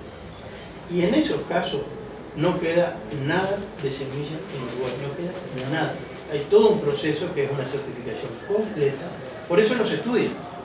¿Por qué vas a estudiar si no queda? Los efectos sobre el consumo humano. No consumimos en Uruguay. Eso. A pesar, y acá voy a meter otro tema, y es bien polémico esto, que nosotros no tenemos mucho control y hay países vecinos que tienen eventos aprobados, el cual nosotros importamos comida y lo estamos comiendo. Y acá ni siquiera lo estudiamos. Eso pasa. Es cuestión de revisar. Por lo tanto, este tema, yo entiendo que es muy polémico. Y yo no digo que no falten cosas y todo lo demás. Pero, sí, esto es donde ponemos más esfuerzo en todo el institucional revisándolo. No revisamos ni la fruta, ni la verdura, ni ninguno de los otros alimentos como se analizan los otros. Bueno, ahora sí, Mariana. Porque tú habías comentado algo del 2,4-D y eso, en realidad, los paquetes tecnológicos de los cultivos agrícolas, yo no voy a hablar de hortifrutícola porque no lo manejo tanto, pero de los cultivos extensivos, trigo, maíz, sorgo, soja, girasol, en realidad son similares, no hay el glifosato hoy tiene un uso extendido muy amplio, independientemente de que el cultivo sea transgénico. Hoy se usa, incluso en la hortifruticultura, es un herbicida que se usa todo, en las pasturas, en los sistemas forrajeros para la producción de leche, todo. Entonces no es no hay un paquete tecnológico que sea como que solo para los transgénicos. Por ejemplo, el 2,4-D con el tordón se usa para cultivos de invierno, trigo, cebada. Para el soja no se usa porque el 2,4-D la mata la soja, ¿no? Pero en trigo, en maíz, en avena, en regras, en forrajera se usa el 2,4-D más tordón. O sea, son paquetes tecnológicos que se analizan en los servicios agrícolas, pero no asociado a los transgénicos, que es lo que se estudia, ¿no? Yo lo que decía que ahora hay solicitudes de nuevos eventos que son tolerantes, por ejemplo, soja o maíz tolerante a estos herbicidas, los 4D, dicama, fosinato de amonio. Entonces era por ahí, o sea, yo sé que se usan también para otras cosas, pero era más que nada porque ahora hay solicitudes para incorporar. Incorporar tata, pero no, eso te lo contestó, fue lo que contestó, que no está asociado el paquete al estudio, en este caso, por ahora. Tenemos dos preguntas, el vecino ya y allá. ¿Nombre? Patricio Prieto. Bien. Si hay alguno más que se quiera anotar para hacer una pregunta, por favor.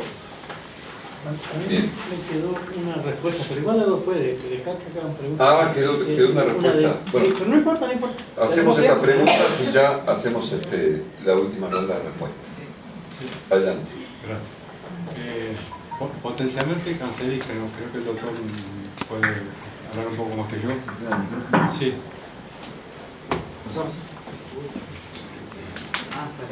Sí, por favor, pasarle el micrófono. Cerca de la boca. Gracias. Doctor,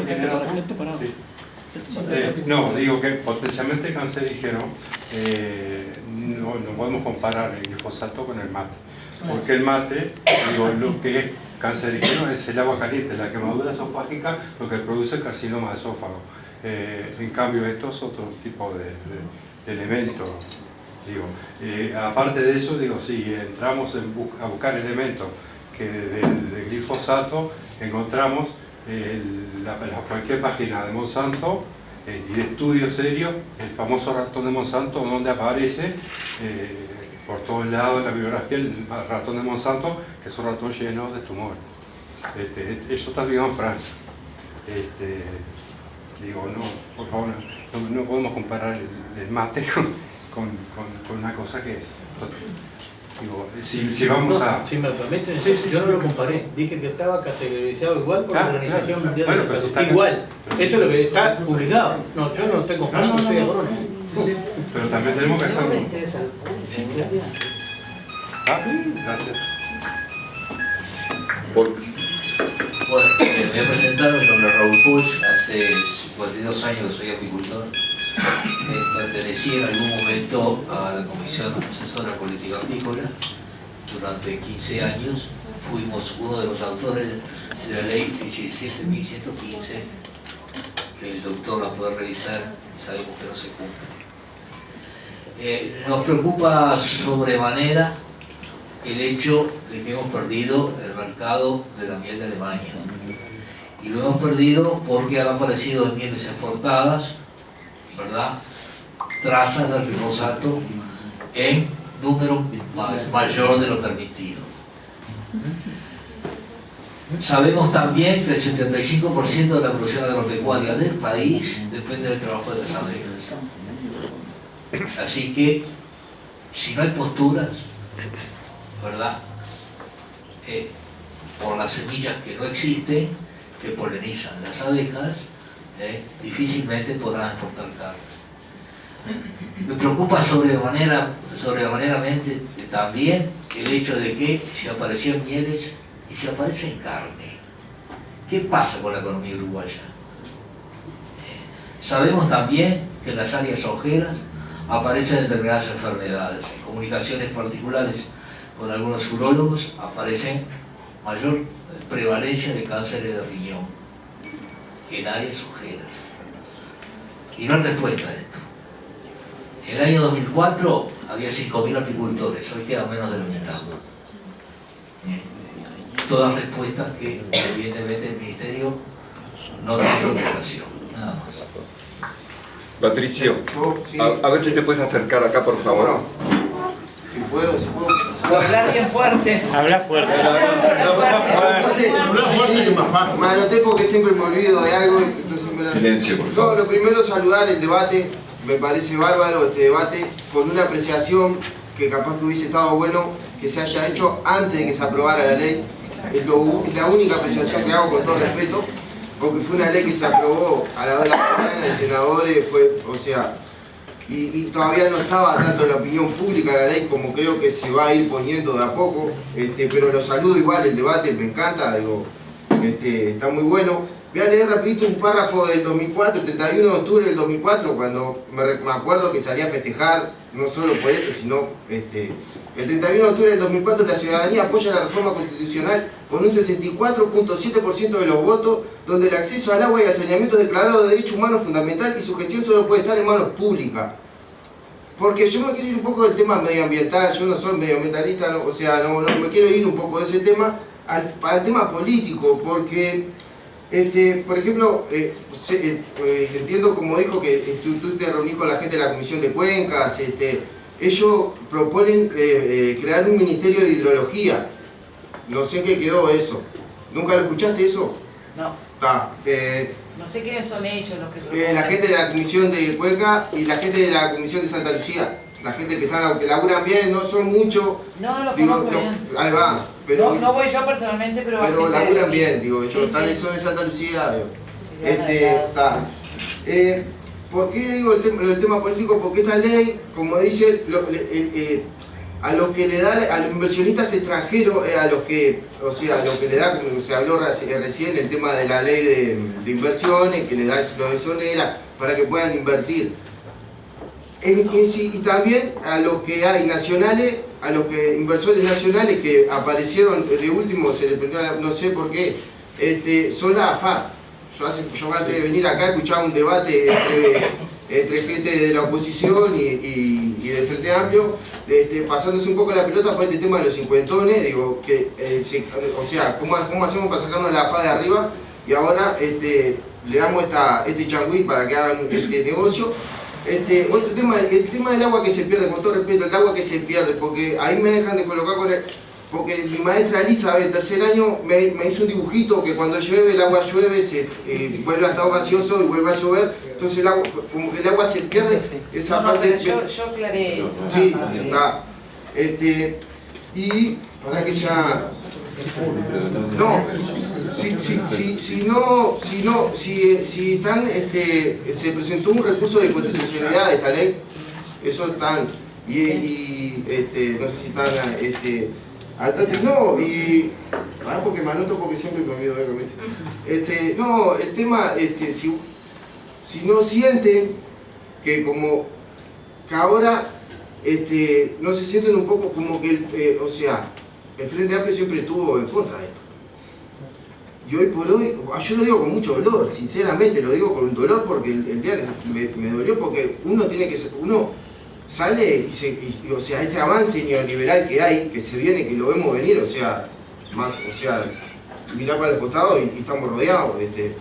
Y uno esto lo ve con preocupación, y si ustedes no lo ven como que, a ver, que un poco como que no sienten, si se sienten que están más cerca o más lejos, cómo se sienten en cuanto a la gente, a lo que siempre fue, a esto, a estar así con la gente, digo, cómo lo sienten. Muchas gracias. Sí,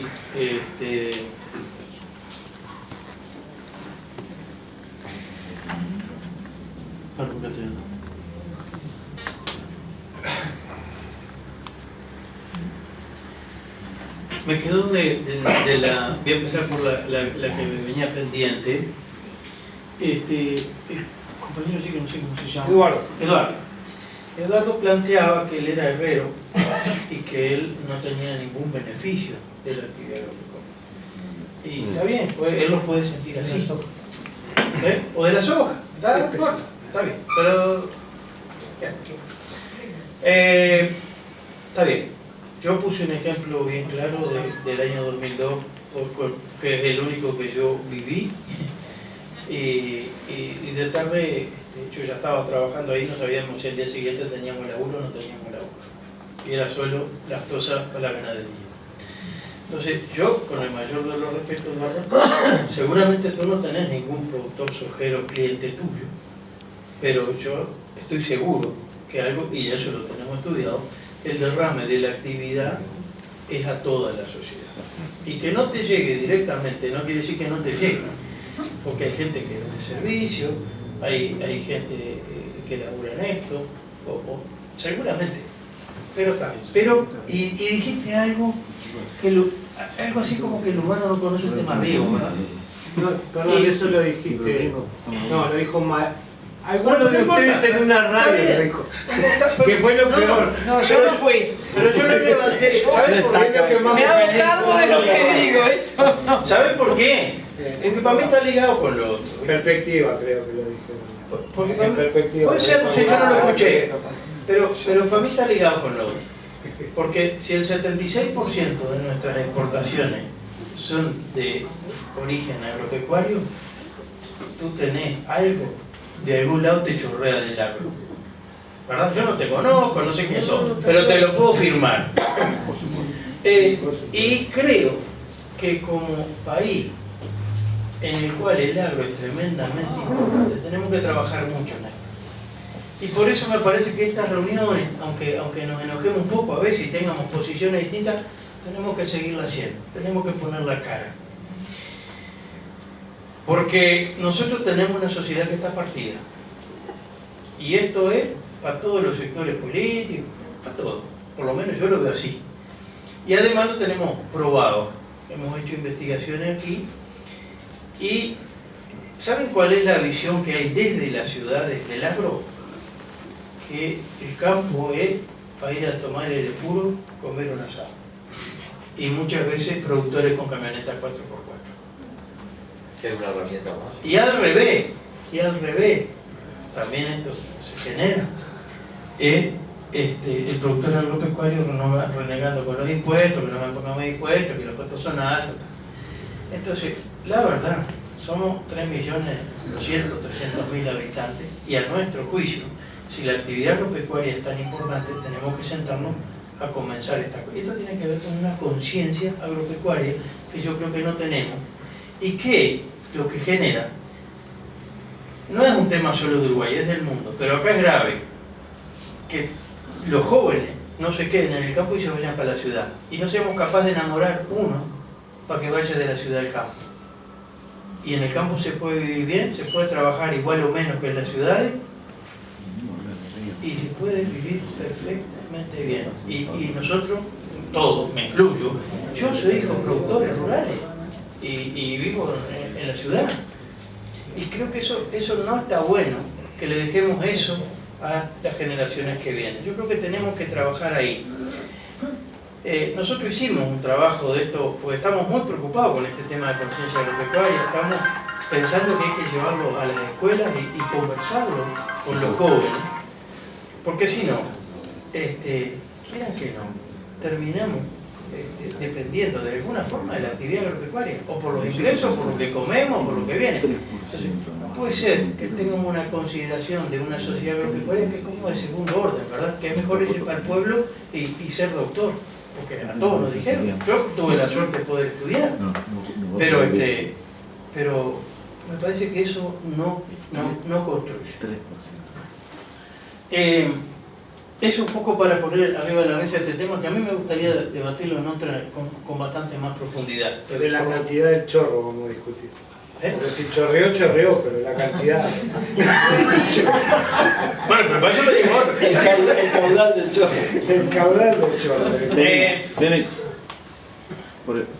Digo por la hora, el tema del riego es un temazo. Sí. Digo. ¿Y de qué te humo la? No, pensé que para que no se distorsionen. Para que no se distorsionen. No, pero a ver. Pasa que el tema del con respeto al señor aquí, compañero, que puso el tema de la miel arriba de la mesa, yo tengo que contestarle. Te agradezco. ¿Por qué? Porque, a ver, usted sabe, yo soy Ministerio de Ganadería. Nosotros como ministerio, como gobierno, somos responsables de la calidad, de la inocuidad de los productos que se exportan. ¿Sabes?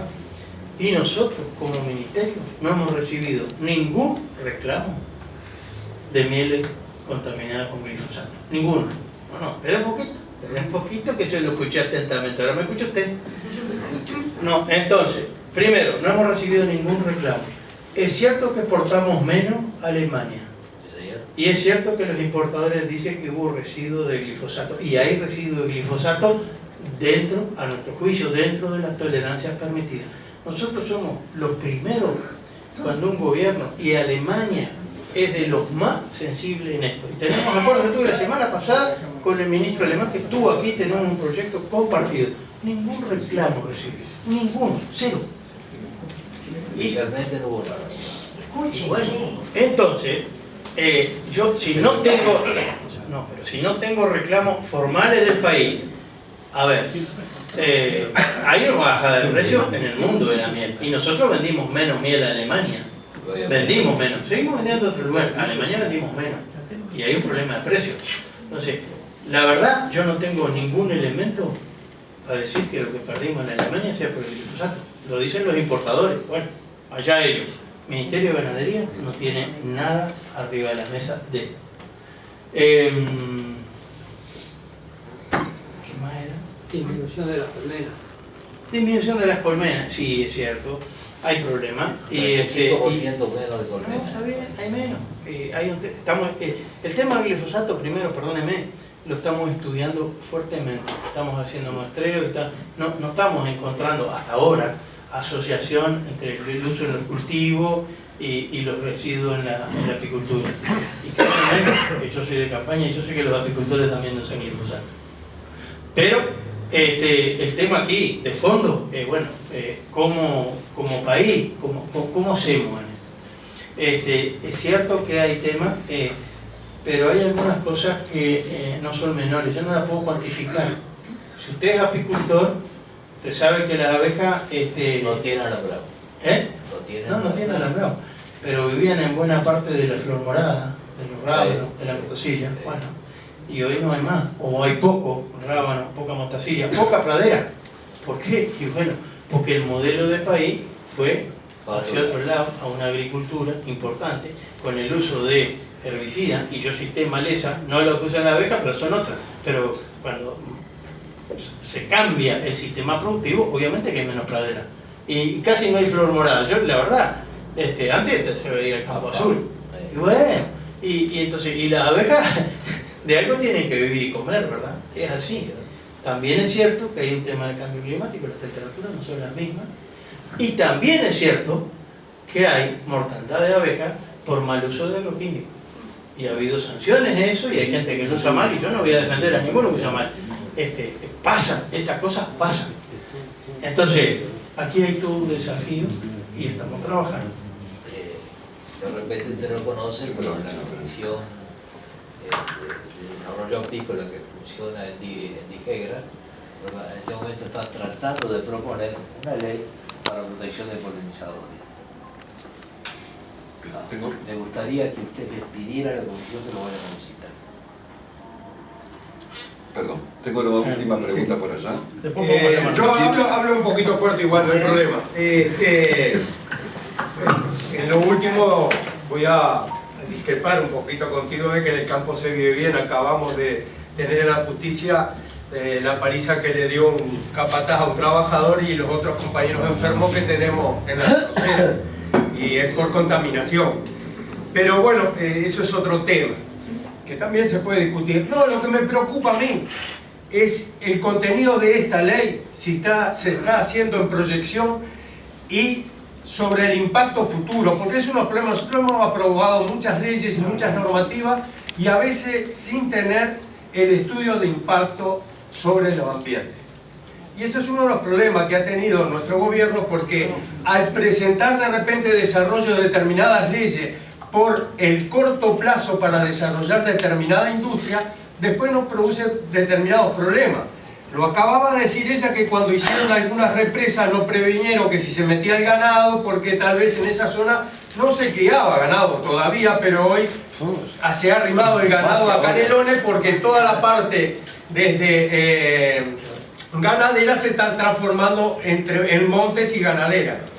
El tema es, y es mi pregunta, si la tenemos prevista, por ejemplo, en muchas discusiones que tiene la fuerza de gobierno, que la fuerza política del gobierno, discute cada uno de los temas en su proyección hacia los 30, hasta el 2030, hasta el campeonato de fútbol estamos pensando, del 2030. Digamos, si esta ley está pensada hasta el 30, 35, si vemos una perspectiva de que pueda cambiar, ¿no verdad?, hasta la matriz productiva, y que mañana esta nueva normativa no quede en manos extranjeras o no quede en otra forma de utilizarla de mala manera. Esa es una gran preocupación, porque, por ejemplo, yo pertenezco a Carifa y estamos discutiendo el acuerdo que se hizo con Chile, el gobierno, ¿no verdad?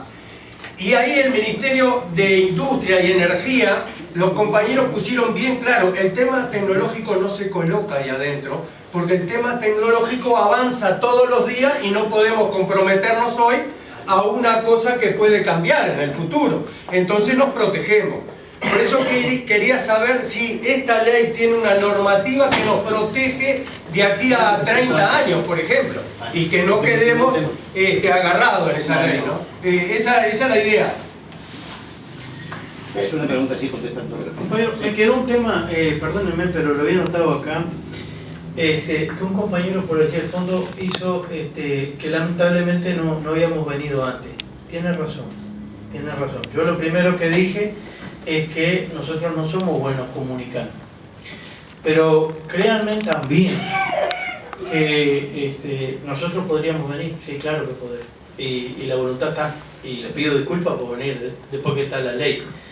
Pero estamos en un país democrático y tenemos poderes que son distintos.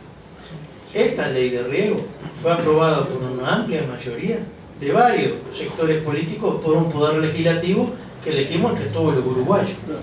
Entonces, yo soy parte hoy de un poder ejecutivo y nosotros no, la responsabilidad nuestra no es hacer la ley, la nuestra es ejecutarla y darle para adelante, ¿verdad? Y eso no quiere decir que no propongamos. Y la ley de riego, sí, la propuso el Ministerio de Ganadería, la llegó, se discutió, se cambió y tuvo idas y vueltas, bastante. Por eso, yo quería dejar esto arriba de la mesa. Digo, reconozco la dificultad que tenemos nosotros en comunicar, pero también creo que las leyes las hace el Poder Legislativo, tenemos diputados, tenemos senadores, acá pasó y salió con amplia mayoría y con modificaciones, porque la ley se modificó, esta ley que se aprobó no era la original. Y ahí nosotros fuimos varias veces y vinimos y charlamos. Mariana. Sí, para contestar tu pregunta, rápido en honor a la hora. La propuesta de modificación de la ley, que ahora ya está promulgada, está enmarcada en un trabajo más amplio que tiene planteado el Ministerio de Ganadería del 2010, que es una estrategia de fomento del desarrollo de la agricultura regada. Y tiene varias partes, pero tres básicamente más importantes. Una, capacitación, difusión, como que se ha venido trabajando con los productores, con el INEA, con la facultad, a ver qué toda esa parte. Otra parte que son estudios de cuenca, que es un poco lo que tú estás planteando. Se estudiaron, en este caso, 3 cuencas, San Salvador, G y Arapey, donde se hizo un estudio de distintos escenarios posibles que pudieran desarrollarse a partir de un desarrollo de riego en esas cuencas. Eso va a estar pronto ahora a fin de año. La idea después es hacer un taller, presentar los resultados, discutirlos, ver. Y lo otro era modificación de algunos artículos. Y dentro de la modificación de algunos artículos están previstos 3 evaluaciones ambientales diferentes, que en realidad no son directamente como ahora, que es, yo quiero hacer una obra acá, lo presento, entonces si es muy grande, Dinama autoriza, no autoriza, sino que tiene que haber lo que se llama la evaluación ambiental estratégica, que es decir, bueno, estudiar la cuenca, con toda la hidrología de la cuenca, los tipos de suelo, otros usos, porque también hay cuencas que tienen represas de UTE o de OCE, y hacer toda una prospección, que es lo que está ahora, de ver, bueno, cómo podría ser desarrollarse y los posibles impactos ambientales o impactos de todo tipo, ¿no? En un plazo, en el caso del estudio nuestro de la estrategia, lo hicimos a 30 años. Incluso en ese estudio que nosotros hicimos, trabajamos con 3 escenarios. Un escenario de máxima, y que digo, bueno, salvo que cambien muchas las cosas, ¿cuánto podría aumentar el riego en este país a partir de esta estrategia? El de máxima nos dio unas 300.000 hectáreas. Hoy la agricultura es 1,5 millones, o sea, de ese 1,5 millones, 300.000 podrían ser regadas.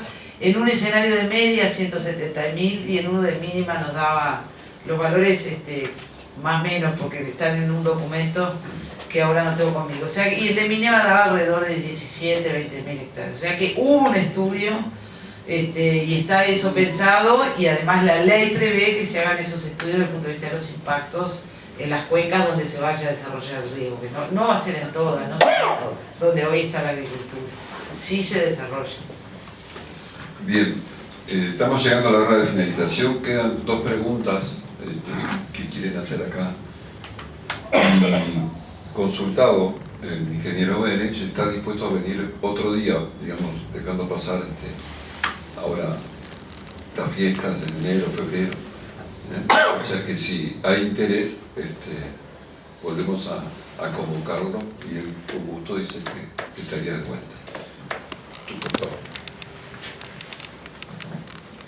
Entonces, cerramos la lista. Bueno, en primer lugar agradecerles, como lo han hecho otros compañeros acá, vecinos, la participación de ustedes. Creemos que este es un modelo que se debe cultivar, que debemos de seguir teniendo este contacto que es imprescindible, y en los tiempos adecuados.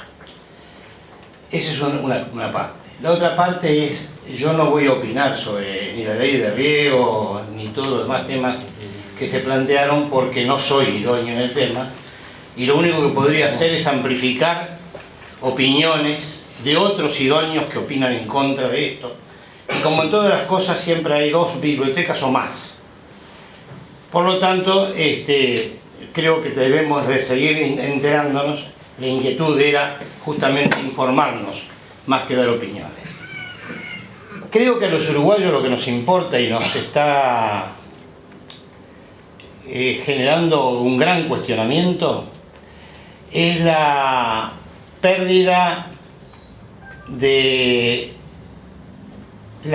que estamos teniendo desde muchos años atrás, y viene incrementándose a pesar de tener un gobierno Frente Amplio, de la extranjerización que se está haciendo de nuestros suelos, de nuestros bienes, de nuestras aguas, etcétera, etcétera.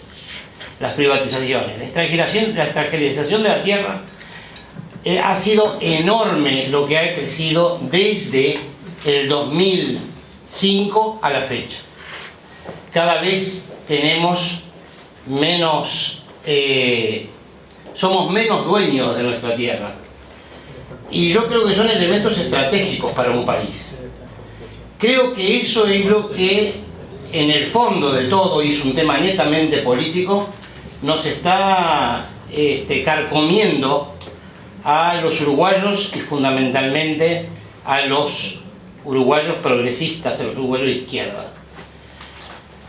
Así, esto recibe como rebote, esta ley de riego, recibe como rebote también esa misma preocupación. No quiero ponerme de intérprete de los demás compañeros que están acá o vecinos que están acá, pero creo que eso es fundamental, y eso se evidencia en las inquietudes que se plantean por todos lados. Y esto se sobredimensiona evidentemente cuando estamos en el marco de la sociedad. Aquí es un muestreo, nada más. En cuanto a los elementos concretos que ustedes vertieron, tú mencionabas que en la reglamentación que se está haciendo se está tomando en cuenta los controles sobre los embalses y la posibilidad de ir hacia atrás en la modificación de la contaminación de los que ya teníamos. Mi pregunta es, porque estamos padeciendo de eso en todos los niveles, ¿tenemos capacidad, el Ministerio de Ganadería, el Ministerio de Medio Ambiente, tiene capacidad de fiscalización porque llenamos de posibilidad de control, pero después vemos que no se efectiviza porque no hay capacidad de fiscalización. Y eso preocupa y preocupa mucho. Esa en definitiva es la pregunta, lo otro es opinión. Rosalia, bueno, cerramos entonces. Digo, lo de la fiscalización es un gran desafío, y es la clave, porque si la política no la puede fiscalizar, la política fracasa. Entonces eso para nosotros en la ley de suelo, que ha sido lo que más hemos trabajado, ha sido como un compromiso con la sociedad de poder fiscalizar. Y ahora hay, por suerte, instrumentos que facilitan, tecnología que facilita mucho, que es impensable si no dispondiera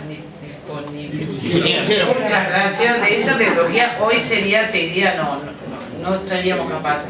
Pero hoy, en la medida que disponemos de imágenes satelitales y que eso va avanzando cada vez más, hoy el técnico, por ejemplo, en los planes de uso, el técnico va con la tablet, el técnico del ministerio, se para en un campo y ahí le dice si tiene plan presentado, cuál es el número del plan, qué cultivo tiene que haber en ese momento.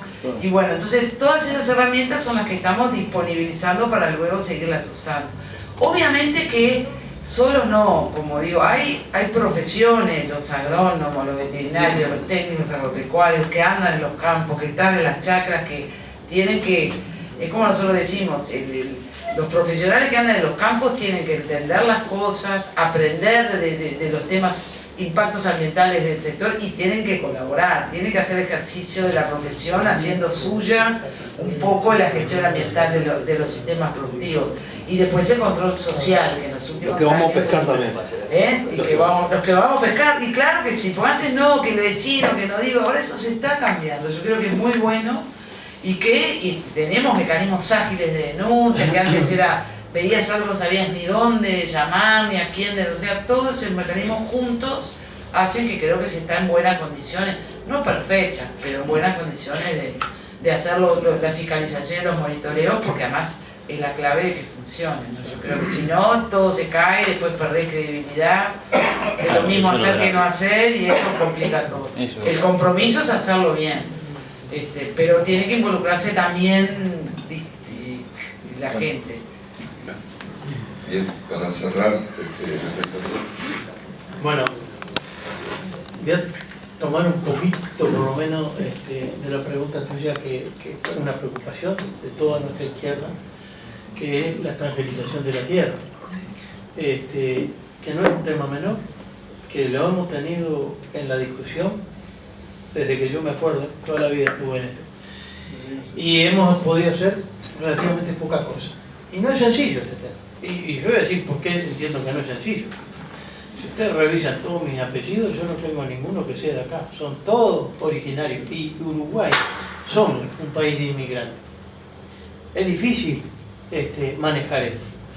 Lo único que hemos podido avanzar, y creo que en la ley de Río se tomó este ejemplo, en la compra de tierra, es prohibir, y se aprobó la ley, la compra de tierra por estados extranjeros. Que era, pero es lo único que pudimos hacer, ¿verdad? Porque lo otro, hubo proyectos en el Parlamento y nunca se concretaron. Y yo no digo que no sea una preocupación. Pero puede haber compras encubiertas y las hay. Chile, por ejemplo, tenemos elementos de sobra para eso. Pero digo, perdón, no quiero... Está bien. La ley de...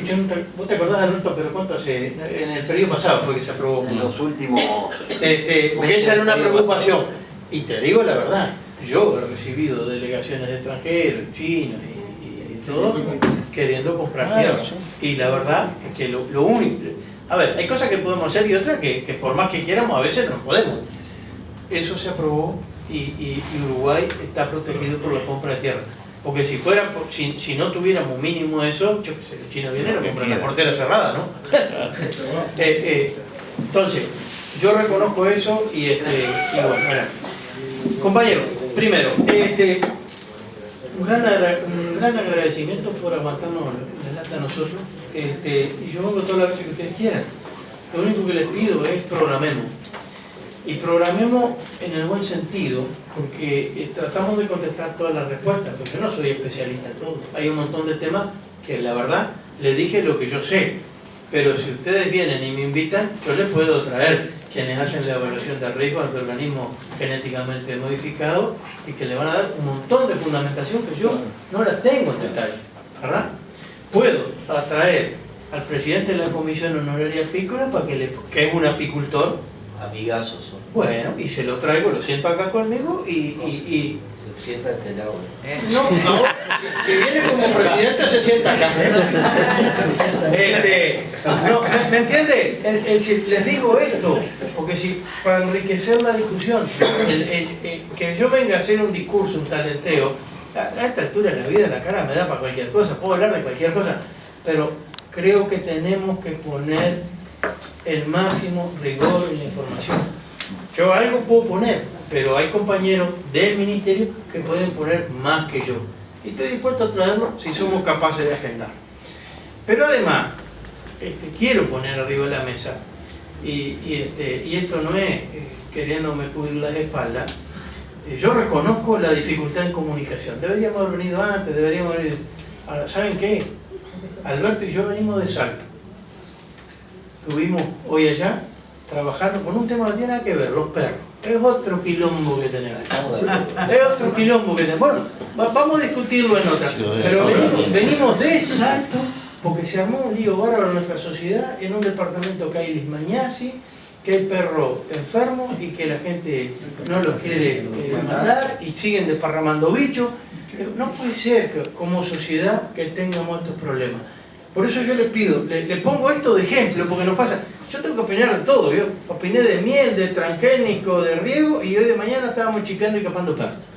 Pero no importa, es el papel que nos tocó, yo lo asumo con muchísimo gusto, pero sí me gustaría, venimos todas las veces que quieran, traemos más compañeros, tenemos para rato, pero pongamos tema arriba de la mesa.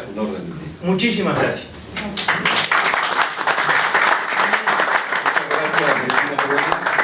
Entonces lo que podríamos para la próxima es hacer las preguntas antes y se las pasamos a él para que diga con los compañeros. Cuidado.